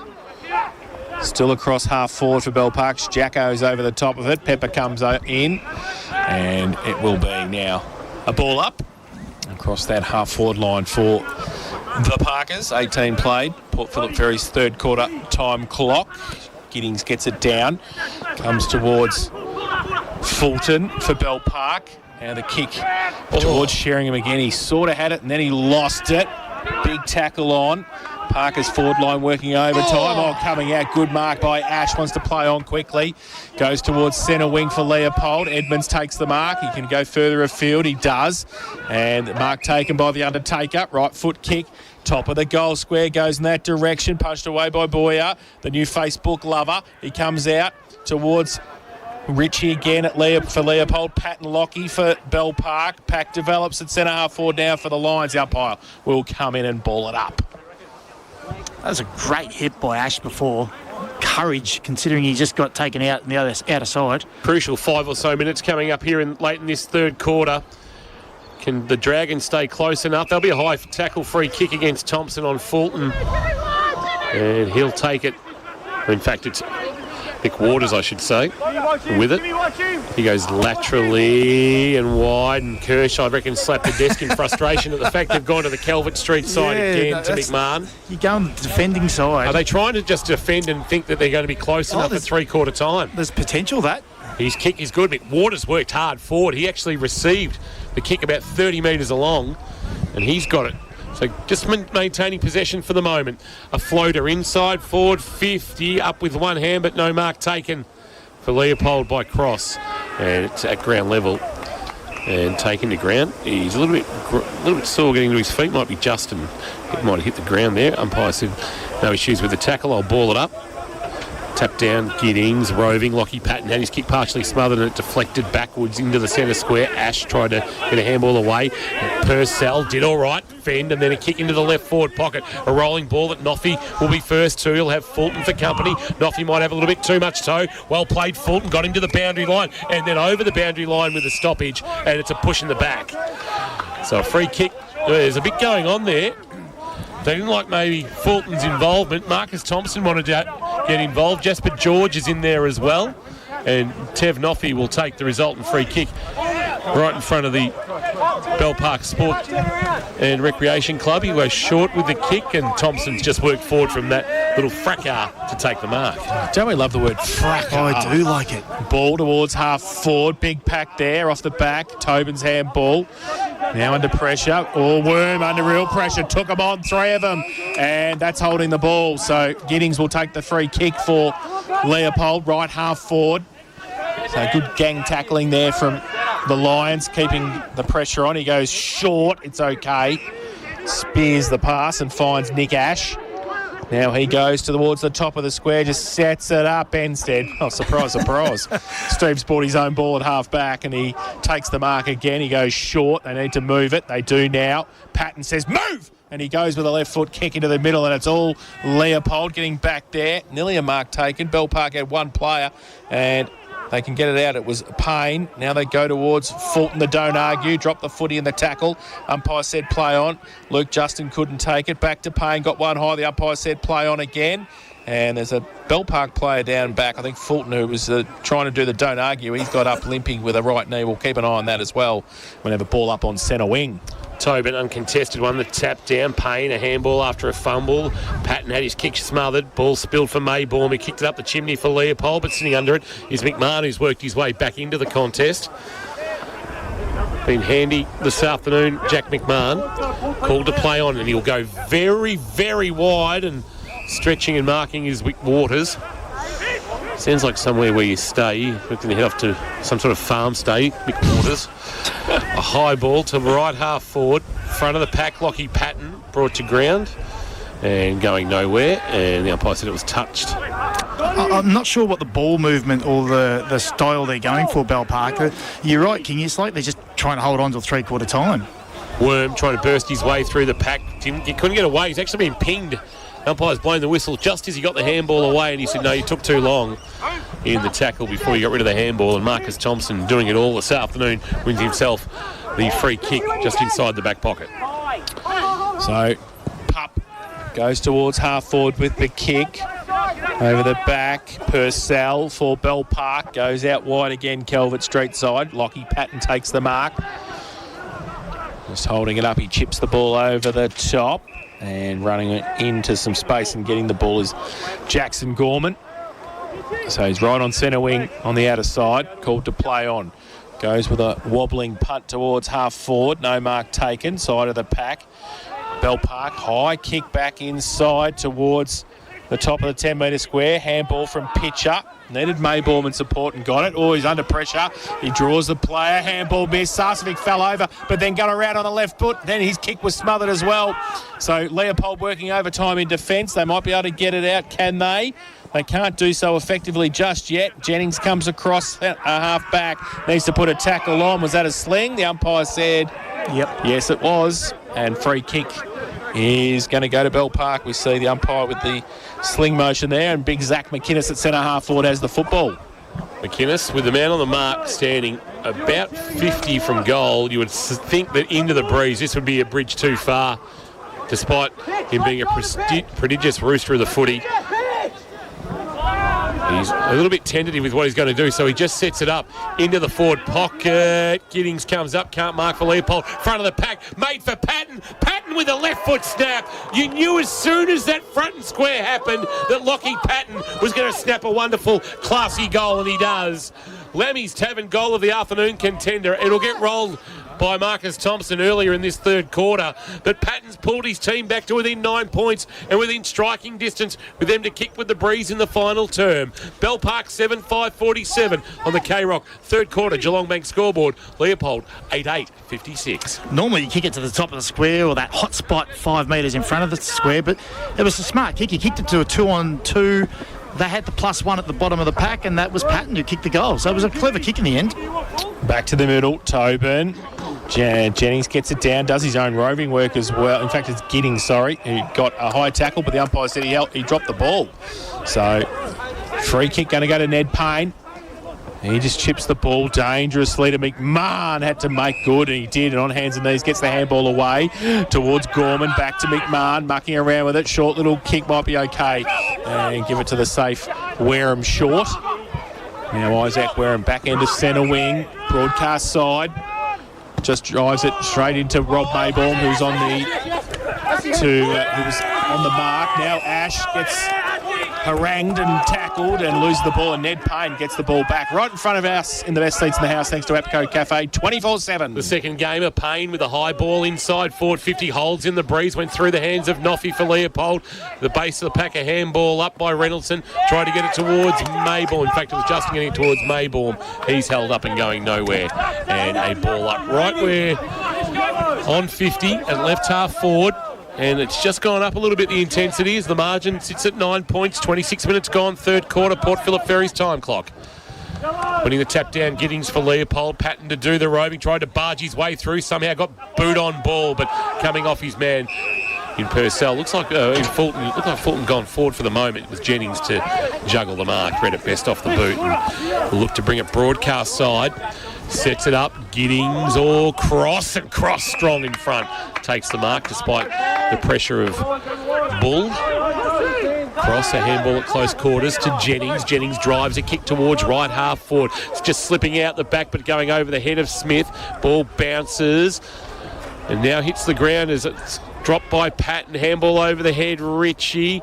Trying to get it back to a teammate. Might have been Patton on hands and knees. Bursting his way through again, Ritchie, but can't get through the tackle. And Boyer holds him up in the right forward pocket at the ballroom end.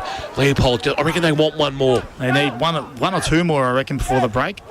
Because, Bell Park are going to have a lot of confidence going into the last quarter of what they can do. 27 played, third term, Port Phillip Ferry's time clock. Close to the boundary line. Edmonds got one high, should get a free kick.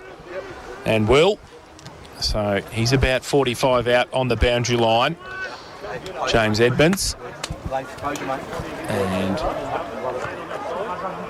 it's a 9-point difference at the moment in favour of Leopold. He's gone back on a nice Scott Boland on the run up. Tough kick. Very tough kick with the breeze coming across him. He comes in now, right foot kick, puts it up in the breeze. Goal umpire. Oh, he was pretty close too. Put one behind to James Edmonds. They go to 8-9-57 now. Leopold, Bell Park 7-5-47. Geelong Bank, K-Rock. Third quarter scoreboard. His appearances have been spasmodic this year of James Edmonds. Just his third at 2 o'clock as he works his way into the season. 57 plays 47. Worm to bring the ball back into play. Just trots off into the right back pocket. Who's his target? No, Noffy back with the flight. Hamlin hanger contender, then quickly played on to Wagner. Gave a handball. Kick inside 50. Coming up, Gordon couldn't mark. Unlikely forward target. Ritchie lost it to Patton. Patton bangs it forward. A bouncing ball, and that is three-quarter time. And we've got a 10-point margin at the final change, and I reckon we're set up for an intriguing final term. They're hanging on by a follicle at the moment of Leopold. 8-9-57, Bell Park 7-5-47, and the Dragons will come home with the breeze in the final term. We'll be back after this to look at all the scores for Leopold Sporties. We'll check in with the injury updates for St John of God with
Geelong West 78, so they're making a bit of a game of it out at the Snake Pit as well.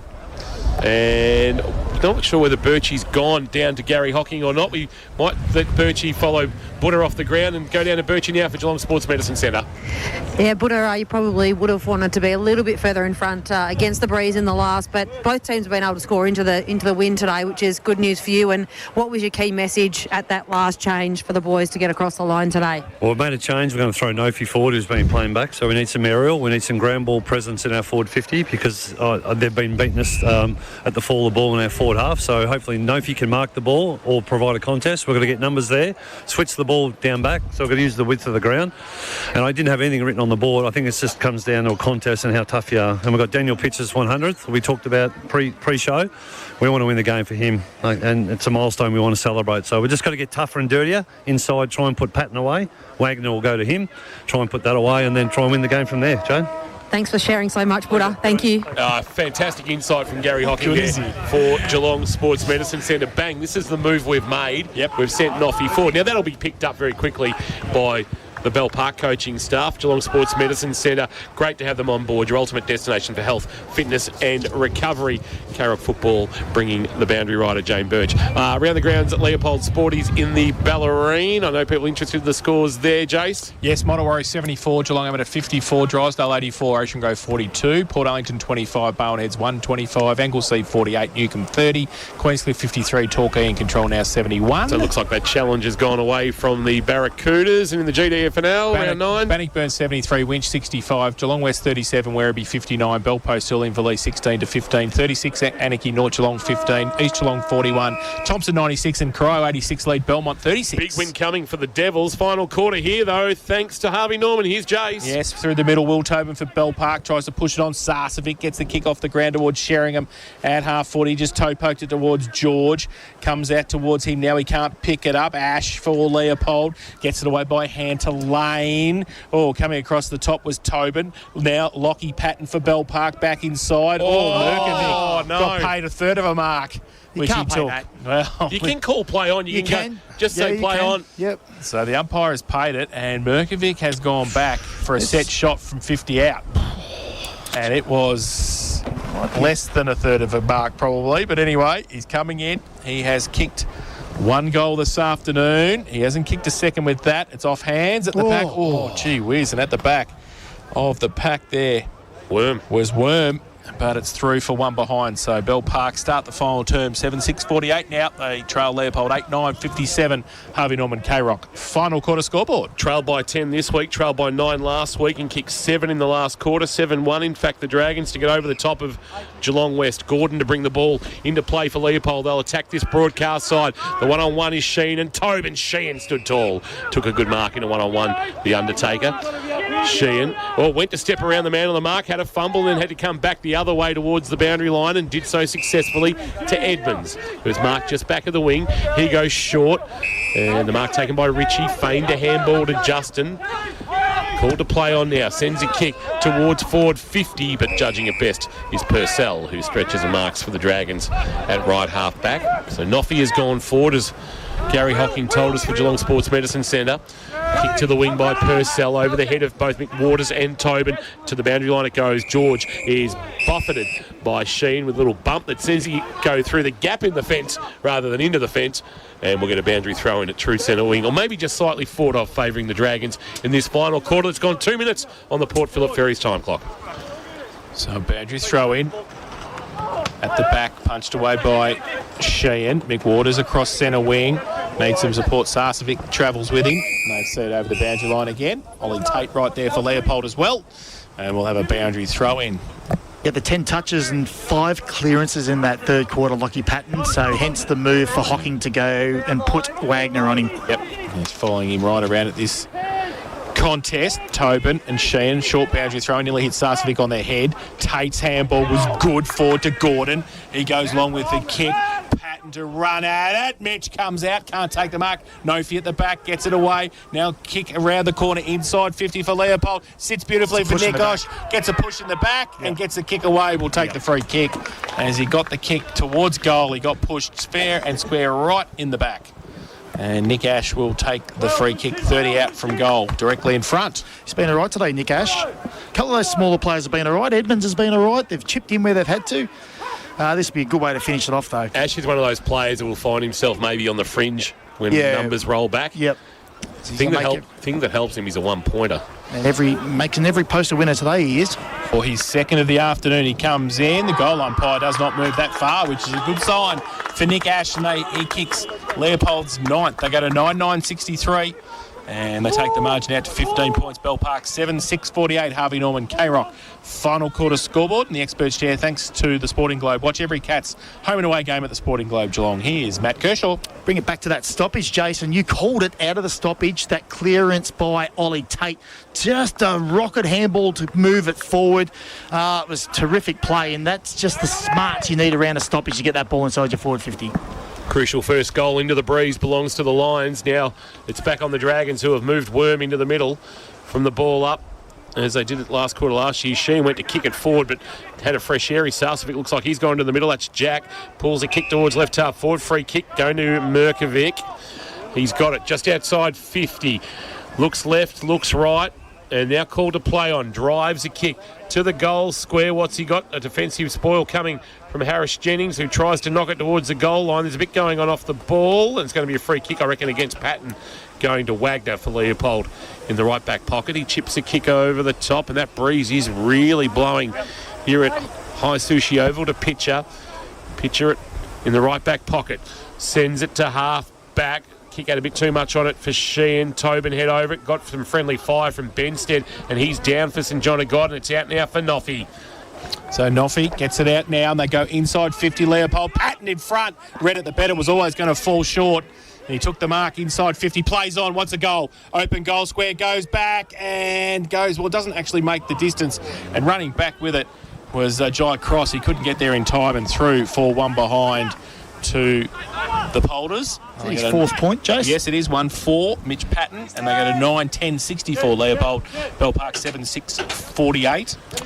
You'd like to think he might have been in two minds, because he had some offside runners coming down the wing into the forward 50, but knowing he's a true forward, he would have had a shot. Straight down the middle, Wareham towards the centre of the ground. Ball spills free. Bell Park just want to get it forward. Tobin's recovered. He needs to chase it down. Getting across there. Can he pick it up, though? Nofi comes the other way. Doesn't stick the tackle. Comes to McInnes. He's wrapped up straight away. The ball was just given to him, rugby league style. Couldn't go anywhere, and we're going to have a ball up just forward of centre wing for Bell Park. Only 6 minutes played. Port Phillip Ferry's time clock. Tobin the tap. Sheringham at ground level. Took the footy, but Justin wrapped him in a good tackle. Sheringham got a handball away. Just got it forward 3 metres. Tobin fighting for it on hands and knees.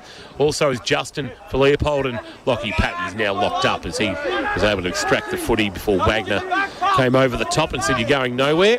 And we'll get a ball up. Umpire O'Neill puts it into the air. Tobin got high on Sheehan, won the tap. Worm tried to take on Maybaum, and that's going nowhere again. And another ball up. True centre wing, this is happening. Leopold lead by 16. Dragons need a goal. Tobin tapped down, missed Worm. Gordon fumbled, time to get a handball away. Sheehan got it to Thompson at close quarters. Thompson drives the Polders inside forward 50. Crossy's target, was able to work his opponent off the footy. Chance now for the Lions to get a goal, but Boyer was able to knock it through for a behind after the handball came out from Patton, or rather Cross I should say. The margin is 17. Darcy Brown fighting hard back there as well, and they're doing all the attacking. Leopold, can they deliver the knockout blow into the breeze? Well, they've had a lot of almost moments, haven't they? The ball just not bouncing their way, or they just can't get clean possession. Wareham kicks it in again. Over the head of a couple of players. McInnes on centre wing, needs some support, gets it towards George, comes in, he's in trouble too. St John of God will keep an eye on that, comes to the back of the pack. Pepper over his head, goes towards half forward for Bell Park. Fulton traps it, then gets it out, shuffles it out. Oh, the handball sort of came, sort of didn't from Gilmore, and he turns it over, and now Marcus Thompson at half back. He chips the ball laterally and finds Pitcher, goes to the outer side, half back flank. Nick Ash picks it up and he goes back inboard. Wagner takes the mark. He gets it back towards Marcus Thompson. They're just tacking in and out. Leopold Jasper George is being looked after by the Bell Park medical staff for St John of God right in front of us. He's barely moved since that contest about 45 seconds ago as the ball gets to half forward and is marked by Giddings. Keep an eye on that, Birchie, although it's about 8 metres away from our vantage point here, so hopefully the young fella's okay. They're just supporting his neck at the moment. They will have to stop play at some stage, although right now the play's nowhere near, so they are continuing the action in the middle of the ground. And another sore Dragon after a hip and shoulder. Kingy, he's conscious, he's talking to them, and they're just trying to make sure that obviously his neck and head are okay. He's sitting up now, so that was a really, really heavy collision. Yeah, right, so they're still supporting him. He will be coming from the ground and I suspect won't be playing any further part today, or we won't be seeing him till after the bye. He's really wonky on his feet. That's not a good sign for Jasper George. We hope he's okay. He's in good hands. The Bell Park medical staff will get him from the ground as we have now got play stopped for St John of God. Never like seeing that. There was nothing untoward. It was just a heavy collision, two players, and Jasper George came off second best, unfortunately. Play has resumed. Tobin won the tap down, but Wagner did the roving for Leopold. Inside forward, 50. Thompson, handball. Patton on his non-preferred left. Maybe this time. Oh, Mitchie boy with the left foot snap from 35 for his second of the afternoon and a game-high 23-point lead. And that might just be enough for the Polders, as I reckon that breeze might have eased slightly. 10-11-71, playing 7-6-48 on the final quarter. Harvey Norman, K-Rock scoreboard.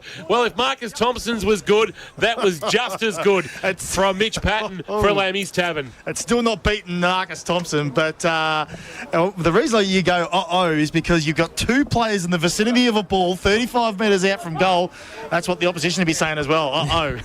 Down in the middle.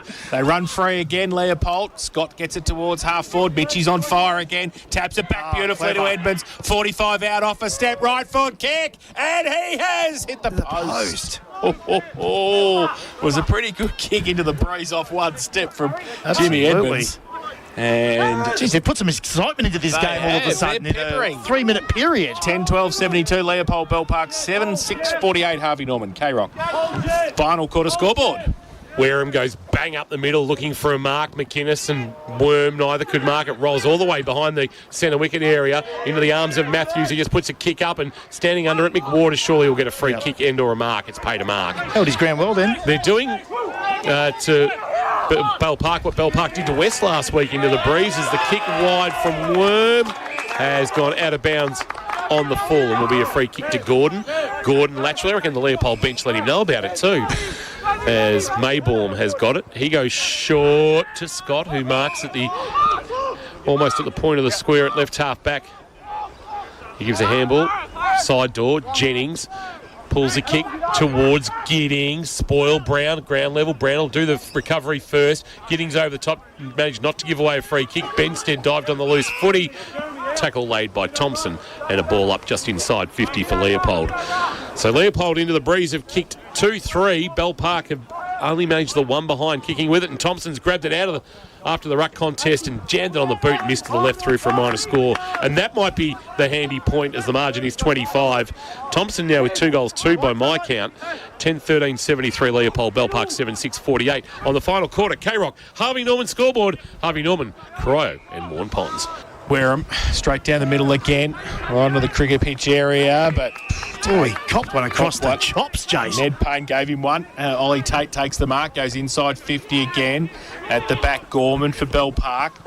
He turns around, kicks it out wide looking for Merkovic. Pepper leaves it behind, so Merkovic from centre wing drives it long, over the top, over the head. Nofi getting back there, might get there first. He does, and he breaks free. The man with no calves comes around the corner or spears the pass towards Reynolds, and he can't take a Merkovic there. Sees it over, boundary throw in, reset for Bell Park on the outer side, Calvert Street side of High Sushi. 25 the difference. We've played 12 and a half in this final term on the Port Phillip Ferries time clock. There's no better way to travel to the footy than Port Phillip Ferries. Check out portphillipferries.com.au. Tobin to do the ruck work against Smith, roving at the front. Worm dribble to kick forward about 7 metres, only as far as Tate, who was held without it. Umpire said play on. Now a chance to burst away. Justin, and he does. Looks for Thompson, finds him. Thompson in the single release, gave it to Richie. Richie inside 50. Patton, Leopold at their best. That's as good as you'll get. Great ball movement into the breeze. He can swing it wide because Gordon's come off half back. He can mark. He can go into the pocket to Edmonds, but decides not to take that option as it was going to be shut down by Benstead. Gordon could see that no matter how he got the kick to Jimmy Edmonds, it wasn't going to get there in time. And Gordon says, I'll have a shot and try and really put this game to bed. No, now he'll actually go short, and Wagner will mark about 40 from goal, maybe 45. Still a tough kick.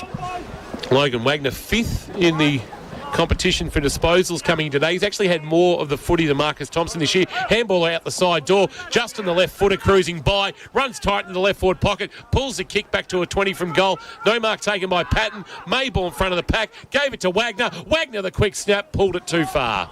Through for a minor score margin is 26. Made hard work of that to get a shot on.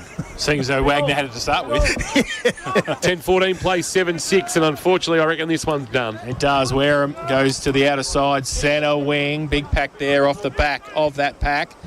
And Reynoldson gets across there, puts some pressure on Payne and pulls him down to the ground with ball in hand, not going anywhere, just forward to centre wing. We're going to have a ball up. So a little bit of rain on the way too. Oh, gee whiz. Yeah, they did predict for South Point Garden Supply some late showers. Lammy's early tonight, I think, Kirsch, for us. Oh, yes, get in, line up so don't get wet. 3 before 9. Let's go. Now the ball from the ruck contest. Wagner gets the clearing kick. It's good too because now Marcus Thompson can't win the Leopold Sporties because he owns it, so they have to pick somebody else. So the ball goes over the top. Sheringham gets back there. Jennings, handball. In fact, it was Giddings, sorry. Giddings gets it away, but now Bell Park through Benstead. Oh, good defensive pressure from Edmonds for Leopold. Still falls in the middle, though. And they get it free. And it's Trey Gilmore. I reckon he's a surfer, actually, Trey Gilmore. I like that. Wareham on the outside. Right half forward flank. Needs to kick it towards the goal square. It's a terrible-looking kick. It goes left of the goals. Big Nathan Lyon spinner there. McInnes can't take it, and it's out of bounds. Left forward pocket for Bell Park, and they need a goal. 7-6-48, they trail Leopold. 10-14-74. Baz ball like Nathan Lyon. He did take 4 for, though. Boundary throw in left forward pocket. They declared 8 down, England, 8 for about 380 odd. 379, right? Yeah, something like that. Silly. Boundary, yeah. Sport 4 by Smith. McMahon has kicked wonderfully, smothered by Wagner in the left forward pocket and out of bounds for a boundary throw, and it is getting very dark to the south. It's a fair bit coming, Kingy. Yeah. Have you had a look at the radar? Yeah, I have. A bit of yellow in there as well. It's not right. Pretty. Well, let's see if the two coaches might even shake hands at some stage and avoid this one off. Dean Gray wants this done and dusted to get the van packed up. Ball back into play, tapped down by Smith. There's going to be a free kick going on off the footy and going to Bell Park. Maybe against Maybaum. It's going to go to Fulton. Now, this won't suit his left boot in that left forward pocket. He would have to start, well, he'd have to go the Tom Hawkins power fade off the left foot. Started at the right-hand goalpost and work it back with the breeze. Well, that breeze, you would think maybe with that rain coming, might find itself dying. It is a very tight, tough angle for Fulton, and he's munged it off the boot. It somehow got to the goal line, and Sheringham snapped a goal. Well, somehow it's got through the hands of the Leopold defence, landed at the feet, I think, of McMahon. He couldn't take it. And then Sheringham said, oh, thanks very much. I'll just snap this over my left shoulder from a second of the afternoon and pull the margin back to 20 points and stay alive. 8-6-54 the Dragons. Leopold, 10-14-74. Well, that ball did everything but spin in the air, and it was pretty poor checking by the Leopold defenders. Buddha won't be happy with that outcome.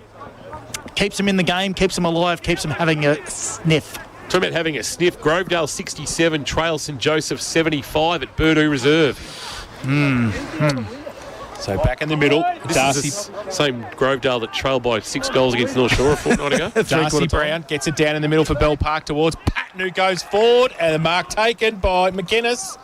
So he'll have a set shot for goal from 45 out directly in front. They couldn't, could they? Well, I tell you what. It's funny, footy beliefs everything, isn't it? They know they're just going to get it forward and they'll give themselves a chance. So McInnes, who has kicked 2 this afternoon. They need this. outside of the right goalpost to bring it back with the breeze. He comes in now, right foot kick. Oh, he steered it though. He was tentative. Very tentative. Pushed it to the far side, didn't kick through it. 2 goals, 1. His tally. 8-7-55, Bell Park. They trail Leopold 10-14-74. Harvey Norman, K-Rock. Final quarter scoreboard. Yeah, they're just opportunities you've got to take. I can tell you it is raining at Birdoo Reserve. And coming this way, I'd say the wind will change at some stage. Gordon into the right back pocket, he runs and then drives it towards the half-back flank. Numbers are there for Bell Park, including Payne over the top. Brought it to ground only as far as Wagner, though, for Leopold. He's kicked to the wing, intended for cross. Wonderful defensive spoil. Wareham getting across to fist it out of bounds and over those beautiful white pickets that now ring High Sushi Oval. Better than the old... Well, it wasn't a cyclone fence, it was just the poles. Metal pole, wasn't it? Yeah. But this white picket arrangement is unbelievable. Will we see sponsor signs on these things or not? Do you think they just leave them white? No, not sure what the ruling would be there. Is it Wagner again, who's been heavily involved? Leopold Sporty's contender. Kick inside 50, Maybaum and stretching Giddings. Geez, he's versatile, Giddings. Behind the footy in the ruck or coming up and taking a mark on the lead.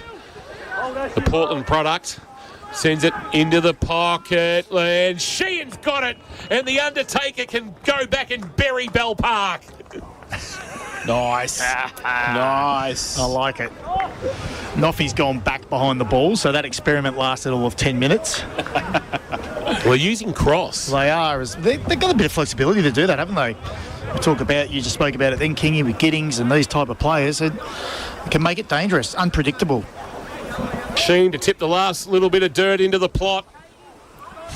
Has pushed it across the face. In fact, he's missed everything. It's rolled towards the boundary line. Patton can't keep it alive for the Lions, and he sees it out under pressure from Purcell, and we'll get a boundary thrown in the left forward pocket. Unless divine intervention took place here as it gets very dark at High Sushi Oval on the shortest Saturday of the year, it's going to be a Leopold win. They're going to improve to 6-3 boundary throwing. Ball from the ruck contest in the left forward pocket. It's going to be the second effort because Lockie Patton had Logan Wagner riding him. All things being equal, they're 7-3 going into the break, Leopold, because I'll beat St Albans next week. On the ball through the middle, Wagner does well, gets it away to Sam Scott. Sam Scott puts a little bit of icing on the cake. His second of the afternoon. He's able to run past the contest. Wagner, the little German piano tuner, gave him the ball. He kicked his second, and it's the 11th for Leopold. 11-14-80. They lead Bell Park 8-7-55. Harvey Norman, K-Rock. Final quarter scoreboard. We spoke about goal-kicking mids before the game and how important Marcus Thompson can be for this side kicking goals, but you chuck in Sam Scott and Wagner and these types that hit the scoreboard, Nick Ash, these little blokes that kick goals. That's really exciting for the Leopold Footy Club. They don't rely on the big marking targets. A handy return to the club this year is Scott. He's bursting his way through in the middle, lost it in the tackle. Ash, who's been good this afternoon with a couple of goals, slung off the kick. Ball spills for Payne. Kick inside 50 for the Dragons. Coming up but not marking was... Innes Hale. Well, there's going to be a free kick for a hold. Coming up early, you can tell Fulton is really sore. That's why he's had to spend a lot of time forward rather than in the midfield where he's done his best work. But McInnes was held by Noffy. A sling is what the umpire's saying. And he'll have a shot at goal to keep the door slightly ajar. He had the opportunity before Zach McInnes to really turn the pressure back on. It would have got the margin back to 14 points, but he missed to the left. Let's see if he's a little bit more confident in his approach this time. It was a real stuttering approach before. This is not much better either. He pokes at that one, but he pokes successfully and puts it through for his third of the afternoon. A fair debut, you would have to say, for Zach McInnes. And we'll go back to the Falcons next week with plenty of confidence off the back of this performance, as he's kicked 3 in his first appearance in the GFNL senior ranks, and Bell Park have kicked the goal. They're 9th. They're 9-7-61. Leopold 11-14-80. The margin 19. 22-minute mark. Still time, but we need to get a lot done very quickly. Yeah, a lot of quick ball movement. Maybe he's just getting ready for Tasmania next week. There's wind and rain on its way and the cold weather. Yeah, good luck with that, Kurt. Enjoy that. Going on the Spirit, that'd be fun. I would have thought. Ball from the middle, Tobin. Tate's in there as well. Tate wrapped up by Tobin. Ball's not coming out, and the umpire will come in and ball it up. Will Tobin's going to sleep well tonight, I tell you. Jack Sarcevic a bit sore in back play. So another ball up. He goes up. Shane gets it down. Lockie Patton, handball. out. Leopold's got 3 there. Marcus Thompson's one of them. Gets it away to Pepper. He goes towards centre wing. Good mark by Giddings, who's been good today. Connor Giddings from centre wing goes towards half full with a kick. That's a great kick. The Undertaker takes the mark. Plays on quickly, wheels around. Oh, the Undertaker! Kicks into the social club. My car's parked over there. Be careful, brother. The Volvo? Mrs. Doherty only lets me have that on special occasions, Tom. My sushi oval is not a special occasion. You'd know you had the Volvo, you'd have the gloves. And the hat. I tell you what, I wish I had the pipe. Wish I had the gloves today. Bell Park free kick. Stop taking it out of me. Well done. Patton's kick will flirt with the boundary line. No mark taken there. Next to the boundary line by Gorman. Scott wrestled it away from him for Leopold. Snapped it towards about 20 out from goal. Looking for Wagner. Couldn't take it on the bounce. Edmonds picked it up off the ground. Got dumped by McMahon about 20 out from goal. Here's Wagner bursting through. Wonderfully tackled and brought to ground. Or is it a trip? It's a trip against Gorman. Just the tackle slipped down below the knees, and that's a trip, and that means Logan Wagner has a chance now to put the final nail in the coffin. He's kicked 2 behinds by my count this afternoon, Logan Wagner. He's been fairly prolific this afternoon. Would be well and truly in the thoughts of Kirsch for the Steamatic standout or Birchie for the Leopold Sporties player of the day. Logan Wagner got to spend some time at VFL level with Werribee. Played a couple of games for the Gold Coast too during the COVID hit 2021, and this to finish things off, and he goals. Playing game 86 this afternoon. He kicks goals 63 of his GFNL senior career. And the margin is out again to 25 points. 12-14-86 the Polders. The Parkers are 9-7-61. And the lights are on here at High Sushi Oval. I was just about to say, Kingy, it's got dark and then the lights have just popped on at the same time. But again, just more forward pressure than by those small mids that get down there around that stoppages, that contest. And just it was a contested possession, and he just copped one a bit low. But yeah, he's a beast, Wagner. Absolute beast. So back to the middle. The Undertaker versus Tobin. So the Undertaker versus the funeral director. I like that. Goes up and Sheen gets it down. Patton, Lockie, wrapped up by Sam Scott in the tackle. Bell Park adopted a +1. Might be a bit too late for that. Yep. Sandra Sully in the late news with that one. That's no good. Now back in the middle, Sheen gets it down. Rove by Pup Thompson. Gets towards half forward. Runs free. Edmonds, 50 out. Just brings it back towards Mitch Patton. Got one high. The umpire said play on. Wagner's down there as well. Bit of a don't argue action by Edmonds again. Handball back in board. And coming through. And Leopold just can't pick it up and get an effective tackle now. It's too high. Bell Park will take the free kick. And there's a number of them laying on the ground. And Gorman. I think it's actually coming back to Sarcevic, and it'll be Jack Sarcevic with the kick in the last line of defence. Across the face of his defensive goal, puts it into the path of Wareham. Rolling ball out of bounds, boundary throwing. It has got very, very dark. We've played most of this game in sunshine, but the cloud cover has started to roll in from the southwest, and that can only mean something very ominous when it comes to precipitation. As we're just seeing what's coming on the radar thanks to South Point Garden Supplies, and we're going to get it from a great height at some stage this evening. McMahon a handball away. Sarcevic just was able to shrug off Thompson.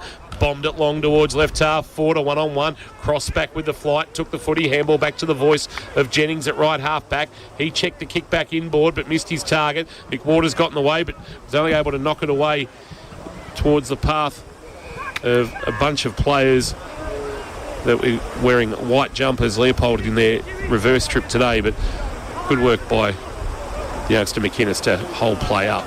He won the tap down in the ruck contest. Slugging the tackle, Tate, and then Sheringham was able to extract the footy after laying the tackle. Trying to knock it forward. McMahon, who I think's been fairly serviceable today, he's just got that feel of rain, has just got that sound about it, just starting to pick up that, there's just that little sniff of rain coming. Lawrence Hill, ball up, left forward pocket, Bell Park in attack. McInnes, big thump over his head from the ruck contest. Close to the boundary line, Tate will see it over. And about 25 around from the Bell Park goal, we will have a boundary throw in. Stick with us. We'll have both coaches after the game, Leopold Sporties as well. And we're going to have Lockie Patton with the ball now. He kicks it towards the top of the square. Leopold with numbers at the back. Nofi was a free kick advantage paid, I think, for a push, was it? The umpire said no, it's coming back because Leopold stopped. They were happy to just hold up the play. And it's coming back to Jet Matthews in the last line of defence. I think it's Jet Matthews. It's that dark at the southern end of the ground.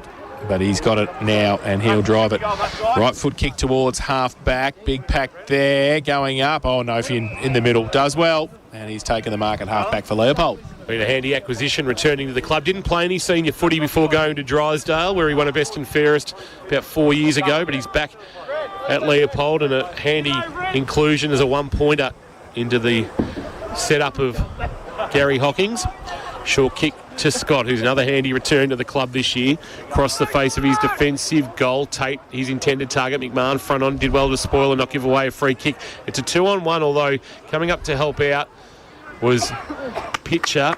And Matthews came across as well, but Tate in the end couldn't beat off McMahon. And we'll get a ball up. Looks like Waters a little bit slow to get to his feet. There's going to be some sore bodies across both teams. Bell Park next week with Grovedale at Burdoo and Leopold at home to St Albans for, I think, the Mick Thompson Cup. I think it's their only meeting this year. We got a stoppage actually right now for St John of God. And Mick Waters. Yeah, he's very slow to get to his feet, Mick Waters, so medical attention has been called for. Once the medical staff have got there, he's shaken them off and said, no, it's all right, just go to the goal square, thanks. So ball up. Getting it down, Sheehan for Leopold.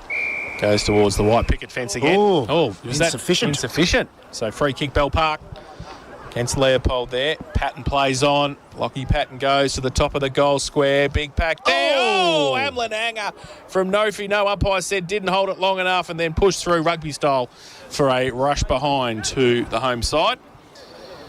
So they go to 9-8-62 now, Bell Park.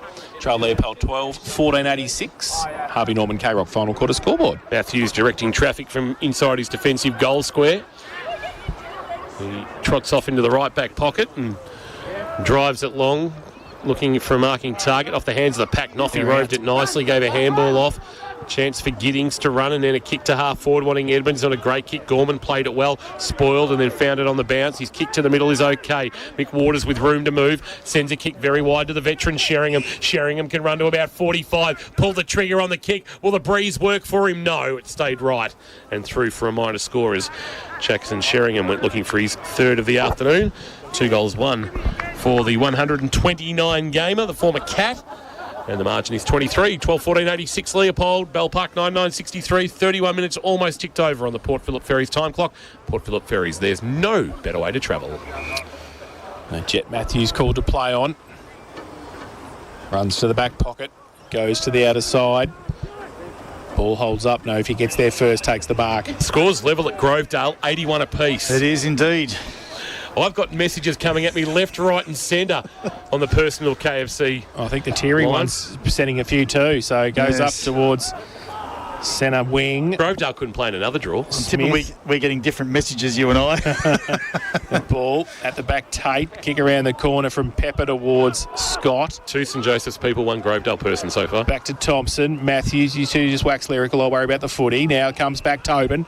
Tobin now for Bell Park goes inside 50. It's a 2-on-1. The one was McMahon. He did pretty well in the end, and then he gets absolutely pushed over the boundary line by Nofi, and it will be a boundary throw-in.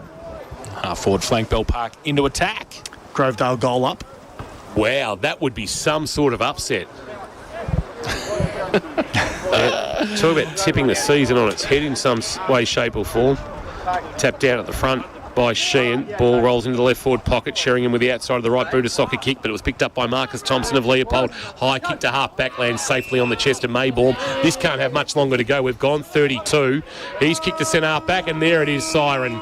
As he went looking for Gordon, Benstead fisted, and despite the efforts of Bell Park, valiant again, we've seen real improvement out of the Dragons. Leopold's experience holds sway, and they walk away with a 23-point win, improved to 6-3.